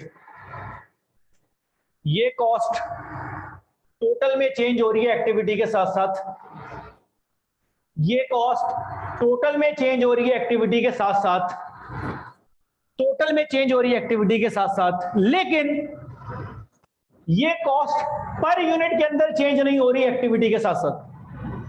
मैं चाहे 10,000 यूनिट बनाऊं, 1 यूनिट जो है वो कितने का बन रहा है, 20,000 बनाऊं, 1 कितने का बन रहा है, 40,000 बनाऊं, 1 कितने का बन रहा है। इसका मतलब इस कॉस्ट में दोनों क्वालिटीज पूरी हो रही है। क्या क्या, एक्टिविटी बढ़ने के साथ टोटल में तो चेंज हो रहा है लेकिन पर यूनिट में चेंज। तो जो कॉस्ट एक्टिविटी के साथ टोटल में चेंज हो लेकिन पर यूनिट के ऊपर कोई इंपैक्ट ना आए, वो कौन सी कॉस्ट है, वेरिएबल कॉस्ट है। क्योंकि इसमें दोनों क्वालिटीज पूरी हो रही हैं, दोनों चार्ट मैच कर रहे हैं। आप चाहें तो चेक कर ले, अगर मैं 10,000, 20,000, 40,000 यूनिट के ऊपर टोटल कॉस्ट का ग्राफ बनाऊं, स्ट्रेट लाइन के अंदर बन रहा होगा, डायरेक्ट प्रोपोर्शन। और अगर मैं 10,000, 20,000, 40,000 पे पर यूनिट का ग्राफ बनाऊं तो वो स्ट्रेट लाइन में आ रहा होगा, पर यूनिट के अंदर कोई चेंज नहीं आ रहा। क्या ये बात यहां पे क्लियर है? अब आगे सुने, डी के ऊपर दोबारा बात कर रहा हूं, हर एक्टिविटी में सेम नहीं है, फिक्स तो नहीं है, किसी दो एक्टिविटी में भी नहीं है सेम, स्टेप नहीं है, दो ऑप्शन बचे, क्या क्या, वेरिएबल और ध्यान करना। अगर वेरिएबल और सेमी वेरिएबल है तो मैं काम करता हूं, इसको भी पर यूनिट पे चेक कर लेता हूं। कैलकुलेटर अपने हाथ में रखेगा, बहुत मजा आएगा आपको। 60,000 डिवाइडेड बाय 10,000 पर यूनिट क्या आ रहा है, 6 रुपए पर यूनिट। ध्यान करते रहना। 1,10,000 डिवाइडेड बाय 20,000 पर यूनिट क्या आ रहा है, 5 पॉइंट। बढ़ रहा है गिर रहा है, एक्टिविटी बढ़ रही है तो पर यूनिट कॉस्ट गिर रही है। 2,10,000 डिवाइड बाय 40,000, 5 पॉइंट। पर इसमें भी दोनों क्वालिटीज मैच कर रही है। जैसे जैसे एक्टिविटी चेंज हो रही है वैसे वैसे टोटल कॉस्ट चेंज हो रही है, वेरिएबल की तरह। लेकिन जैसे जैसे एक्टिविटी बढ़ रही है वैसे वैसे पर यूनिट कॉस्ट कम हो रही है। जैसे जैसे एक्टिविटी बढ़ रही है वैसे वैसे पर यूनिट कॉस्ट कम हो रही है। ये पर यूनिट कॉस्ट कम होना किस बात का होता है, बिहेवियर? सर नहीं, ध्यान करें, ये पर यूनिट कम होना ये किस चीज का है ग्राफ, मुझे ये बताएं। Fix cost. इसका मतलब इस कॉस्ट में फिक्स की रिफ्लेक्शन नजर आ रही है। लेकिन अगर आप टोटल में चेक करें तो जैसे जैसे एक्टिविटी बढ़ रही है वेरिएबल की भी रिफ्लेक्शन नजर आ रही है। तो आपको इस कॉस्ट के अंदर दोनों रिफ्लेक्शन नजर आ रही है। टोटल के अंदर वेरिएबल जैसी हो रही है फील। भाई देख, बंदे को अगर नहीं पता है कॉस्ट क्या होती है, वो सिंपल सी बात ये देखकर बोलेगा भाई ये कॉस्ट चेंज हो रही है, वेरिएबल कॉस्ट है। लेकिन अगर मैं आपके सामने ये डाटा ना रखूं और सिर्फ पर यूनिट इंफॉर्मेशन दूं तो वो बंदा बोलेगा यार एक्टिविटी के साथ पर यूनिट कॉस्ट कम हो रही है। ये कौन से कॉस्ट में होता है, फिक्स में। तो इसमें वेरिएबल भी है, इसमें फिक्स भी है। तो जिस कॉस्ट में दोनों क्वालिटीज मिलना स्टार्ट हो जाए वो क्या है। आप कभी भी ना इसके अंदर मिस्टेक ही नहीं कर सकते, क्योंकि कोई भी कॉस्ट सेम नहीं। चाहे दोबारा चेक कर लें, हर एक्टिविटी के ऊपर सेम है, किसी दो एक्टिविटीज के ऊपर अगर सेम है, अगर टोटल में चेंज हो रही है और पर यूनिट में चेंज नहीं हो रही, और अगर टोटल में भी चेंज हो रही है पर यूनिट में भी चेंज हो रही है, इसमें सारी क्वालिटीज हैं, मिक्सचर बना हुआ है, ये क्या हो जाएगा। क्या ये बात यहां तक क्लियर है? तो ये जो पहला सवाल था, ये इसकी पहली requirement identification of cost behaviour. आपने हर कॉस्ट का बिहेवियर कर लिया मालूम। अब कॉस्ट का बिहेवियर मालूम होने के बाद आप सेकंड रिक्वायरमेंट पूरी कर सकते हैं। लेकिन आज के बाद सेकंड रिक्वायरमेंट आएगी, पहली रिक्वायरमेंट आपको बोलेगा नहीं, इट गोज विदाउट सेइंग करनी है। सेकंड रिक्वायरमेंट क्या है मुझे जरा ये तो बताएं। बोल रहा है कॉस्ट स्केड्यूल बनाओ, कभी बोलेगा एक फोरकास्ट बना के दो, मैनेजमेंट को एस्टिमेट दो, नाम चेंज करेगा काम एक ही है। एस्टिमेट किस चीज का? यार ये काम जो बोर्ड पे हुआ है ना 3 एक्टिविटीज में, आपने एक एक्टिविटी और बनाना है। अगले महीने हम कितने यूनिट प्लान कर रहे हैं बनाने के लिए? अब मैं इसको यहीं पे सॉल्व कर रहा हूं, जरा बोर्ड पर रहिएगा प्लीज, ये बहुत मजेदार है चीज। टेक्निक्स हैं छोटी छोटी। सर मुझे बात बताएं, 10,000 यूनिट बनाऊं 5 लाख, 20 बनाऊं 5 लाख, 40,000 बनाऊं 5 लाख, अगले महीने 15,000 यूनिट मैंने करना है प्रोड्यूस। कॉस्ट है क्या अंदाजा है आपका बेस्ड ऑन द ऑब्जर्वेशन, कितनी आनी चाहिए? किसी किस्म की मुश्किल? 5 लाख रुपए कॉस्ट आ गई। सुनते जाइए। Cost see step fix cost है, 10,000 यूनिट पे 6, 20 पे 6, 40 पे 12 फिक्स है, लेकिन स्टेप में बढ़ रही है। अगले महीने में कितने यूनिट्स कर रहा हूं प्रोड्यूस, कितनी आनी चाहिए? 6 लाख के 12 लाख? सर कैसे पता चला आपको? ग्राफ बना लेते हैं, ग्राफ बना लेते हैं। ये ग्राफ है, 10,000 यूनिट के ऊपर कितनी कॉस्ट आ रही है? 6 लाख। 20,000 पे कितनी आ रही है? 40,000 पे कितनी आ रही है? ऐसा? तो 10,000 यूनिट पर भी अगर 6 लाख कॉस्ट आ रही है और 20,000 पे भी 6 लाख कॉस्ट आ रही है, तो जब मैं बीच में हूंगा तो कितनी कॉस्ट आएगी? तो ये भी आसान हो गया। अच्छा, अगर आपसे एक्टिविटी बोलता आप 25,000 यूनिट की है तो कितनी कॉस्ट होती? 12 लाख, क्योंकि फिर आप रेंज को ब्रेक कर देते। तो आपने स्टेप फिक्स कॉस्ट में रेंज जो है वो चेक करनी है। 10,000 यूनिट के ऊपर 6 लाख कॉस्ट है, बोर्ड पे चेक कर ले। 20,000 पे 6 लाख कॉस्ट है, 15,000 यूनिट्स के ऊपर कितनी कॉस्ट होगी? सर जाहिर सी बात है वो बीच के अंदर फॉल कर रहा है तो उसी रेंज के अंदर आ रहा है, तो 6 लाख रुपए कॉस्ट होगी। आगे सुने, वेरिएबल कॉस्ट टोटल में चेंज हो रही है, पर यूनिट पे कोई डिस्काउंट नहीं है। तो अगर पर यूनिट पे डिस्काउंट नहीं है तो पर यूनिट हमेशा सेम रहेगा। 20 रुपए पर यूनिट है, तो अगले महीने जब 15,000 यूनिट प्रोड्यूस करूंगा कितनी कॉस्ट आएगी? कितनी? 3 लाख रुपए।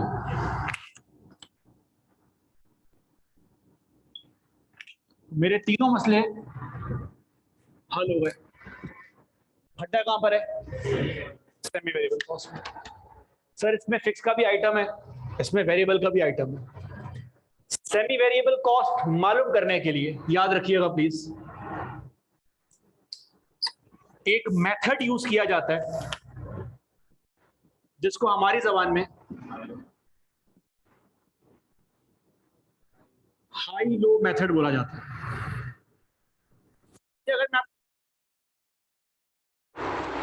तो रिग्रेशन का मेथड यूज किया जाता है। शायद आपने क्यूटी में थोड़ा रिग्रेशन पढ़ा हो, नहीं भी पढ़ा तो खैर है। आप यूं समझ लें यहां भी हम रिग्रेस ही कर रहे हैं, लेकिन ये सबसे इनएफिशिएंट मेथड के तौर पे यूज किया जाता है। सर तो हम क्यों कर रहे हैं? क्योंकि हमारे एग्जाम के अंदर आता है। पूरा एक 12 मार्क का सवाल अभी ओवरहेड में आगे जाके दोबारा आएगा आपके पास। दोबारा बोल रहा हूं, कल का लेक्चर आज का लेक्चर, जितनी बातें की हैं ये टूल्स हैं।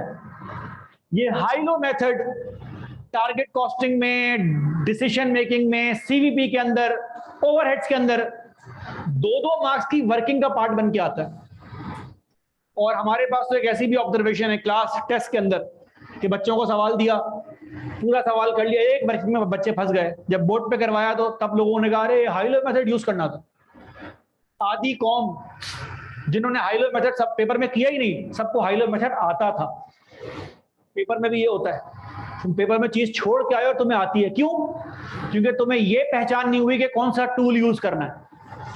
ये इस पेपर की टोटल थीम है, ये इस पेपर की नेचर है कि आपको ये मालूम हो कि मॉडल आपने कौन सा यूज करना है। Sir high low method inefficient है लेकिन यूज करने में बड़ा आसान है।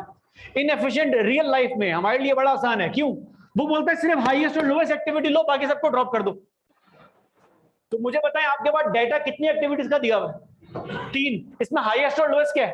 तो अगर मैं हाईएस्ट और लोएस्ट कैच करूं तो हाईएस्ट क्या है मेरे पास? 40,000 यूनिट। लोएस्ट क्या है मेरे पास? तो मुझे जो करना है इसके अंदर करना है। आगे हाई लो मेथड में कॉस्ट मालूम करने के लिए, कॉस्ट इज वाई, एक मेथड यूज होता है जिसे कहा जाता है a + bx। अच्छा वाई क्या है? वाई क्या है? टोटल कॉस्ट जो आपने मालूम करनी है। ये आपका y है, ये रहा आपका y कॉस्ट। ये y मालूम करने के लिए 3 आइटम आपके पास होने चाहिए। कौन कौन से? A, B और X। क्या है आपके पास? X is the activity level. अच्छा, एक्टिविटी लेवल भी आपके पास है। एक्टिविटी लेवल आपके पास क्या है? y का फॉर्मूला क्या है? a is equal to x। क्या है आपके पास? तो अफेक्टिवली स्पीकिंग इस सवाल और इसके आंसर में आपके बीच में सिर्फ 2 चीजें हाइल हैं। क्या क्या? a और b। सर ये a और b क्या है? ये हमने खुद ही नाम रखे हुए हैं। a को बोला जाता है वेरिएबल कॉस्ट पर यूनिट और b को बोला जाता है वेरिएबल कॉस्ट पर यूनिट और a को बोला जाता है टोटल फिक्स कॉस्ट। एक और छोटी सी मजे की बात बताऊं ए लेवल्स वालों के लिए, इन दोनों का ग्राफ जरा अपने रजिस्टर में जाके चेक करें। इन दोनों का ग्राफ चेक करें। वेरिएबल कॉस्ट पर यूनिट का ग्राफ किस तरह से बन रहा है? Straight line, horizontal straight line. और टोटल फिक्स कॉस्ट का ग्राफ जो है वो किस तरह से बन रहा है? इसका मतलब इस मेथड के अंदर वो दोनों चार्ट यूज हो रहे हैं जो बिल्कुल सेम प्रोपोर्शन के अंदर काम कर रहे हैं। चीजों को कैलकुलेट करना यहां पर आसान है। सर सबसे पहले हमारे यहां मालूम किया जाता है बी, और b variable cost per unit मालूम करना इंतहाई आसान है। आपको सिर्फ 2 चीजों की जरूरत है, highest activity minus lowest activity, highest cost minus lowest cost. मुझे बताएं, आपने हाई लो मेथड सेलेक्ट करना है, सारी एक्टिविटी फेंक दें। हाईएस्ट एक्टिविटी क्या है आपके पास? 40,000 यूनिट्स। लोवेस्ट एक्टिविटी क्या है? हाईएस्ट कॉस्ट क्या है? 2 लाख। लोवेस्ट कॉस्ट क्या है? तो 2 10 माइनस 8 और 40 माइनस 10।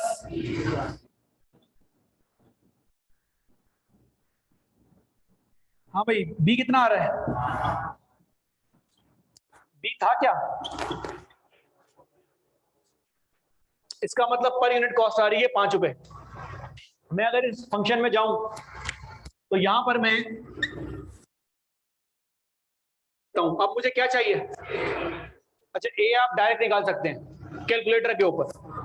कैलकुलेटर के ऊपर ए है क्या वैसे? बी आ गया आपके पास 5 रुपए पर यूनिट। तो अगर मैं 1 यूनिट बनाऊंगा तो कितनी कॉस्ट आएगी? 5 रुपए। 0 बनाऊंगा तो कितनी कॉस्ट आएगी? सर 0 बनाऊंगा तो 5 इंटू 0 0 कॉस्ट आएगी ना। अब मुझे एक बात बताएं, मेथड का नाम क्या है? High low method. तो मैं हाई लो को हाथ लगा रहा हूं, बाकी सबको छोड़ रहा हूं। ये हाईएस्ट एक्टिविटी है लोवेस्ट एक्टिविटी है? पर यूनिट कॉस्ट क्या आ रही है? तो 10,000 यूनिट पे कितनी कॉस्ट आनी चाहिए? 10,000 इंटू 5 कितनी कॉस्ट आनी चाहिए? लेकिन यहां कितनी कॉस्ट आ रही है? ये जो डिफरेंस है ये क्या है? सर ये डिफरेंस हमारे पास है ए 10,000 फिक्स कॉस्ट का। हो सकता है आप में तो कोई फड्डा करे, वो बोले सर ये तो आपने लोवेस्ट एक्टिविटी पे चेक किया है, बेटा हाईएस्ट पे चेक कर लो। कितने यूनिट बनाए मैंने? पर यूनिट कॉस्ट कितनी आ रही है? 5 रुपए। तो 5 इंटू 40,000 कितनी बनती है? कितने का आ रहा है गैप? आप पेपर में अपने आप को चेक कर सकते हैं। आप चाहे हाई पे चेक करें, लो पे चेक करें, फिक्स कॉस्ट आपके पास सेम आनी चाहिए। अच्छा आगे सुन लें, आगे सुन लें। पर यूनिट कॉस्ट क्या आ रही है? 20,000 यूनिट पे कितनी कॉस्ट आनी चाहिए? 1 लाख। यहां कितनी आ रही है? गैप कितने का है? यहां भी सेम आ रहा है, लेकिन ये आपने गलत किया है। पेपर पे जब आप अपने आप को चेक करने जाएं तो आपने सिर्फ अपने आप को 2 जगह पे चेक करना है। कहां? सर लेकिन सेम तो आ रही होगी ना? Not necessarily. ये मैंने सवाल बनाया है, बेसिक सवाल है, इसलिए सेम है। वरना पेपर में 5 एक्टिविटी आएंगी और सेम नहीं आ रही होगी। बच्चे कुछ ऐसे होते हैं जो बहुत एफिशिएंट होते हैं, अपने वक्त से आगे चल लें, वो 5 में चेक कर रहे होते हैं, सवाल ही आया गलत। अबे तुम्हारा कॉन्सेप्ट ही गलत है। हाई लो मेथड जब एग्जामिनर बोल रहा है, इसका मतलब क्या है? वो खुद अपने मुंह से बोल रहा है कि भैया हाई लो के अलावा बाकी को छोड़ दे, लेकिन नहीं, पड़ी लकड़ी आपने वो उठानी है। तो जब आपने पेपर में मेथड के अगेंस्ट जाके काम किया, आप फंसना स्टार्ट हो जाएंगे। जरा ध्यान कीजिएगा। तो मेरे बच्चे मुझे बताएं, फिक्स कॉस्ट मेरे पास क्या आ रही है? 10,000। तो 15,000 यूनिट के ऊपर कितनी कॉस्ट आएगी?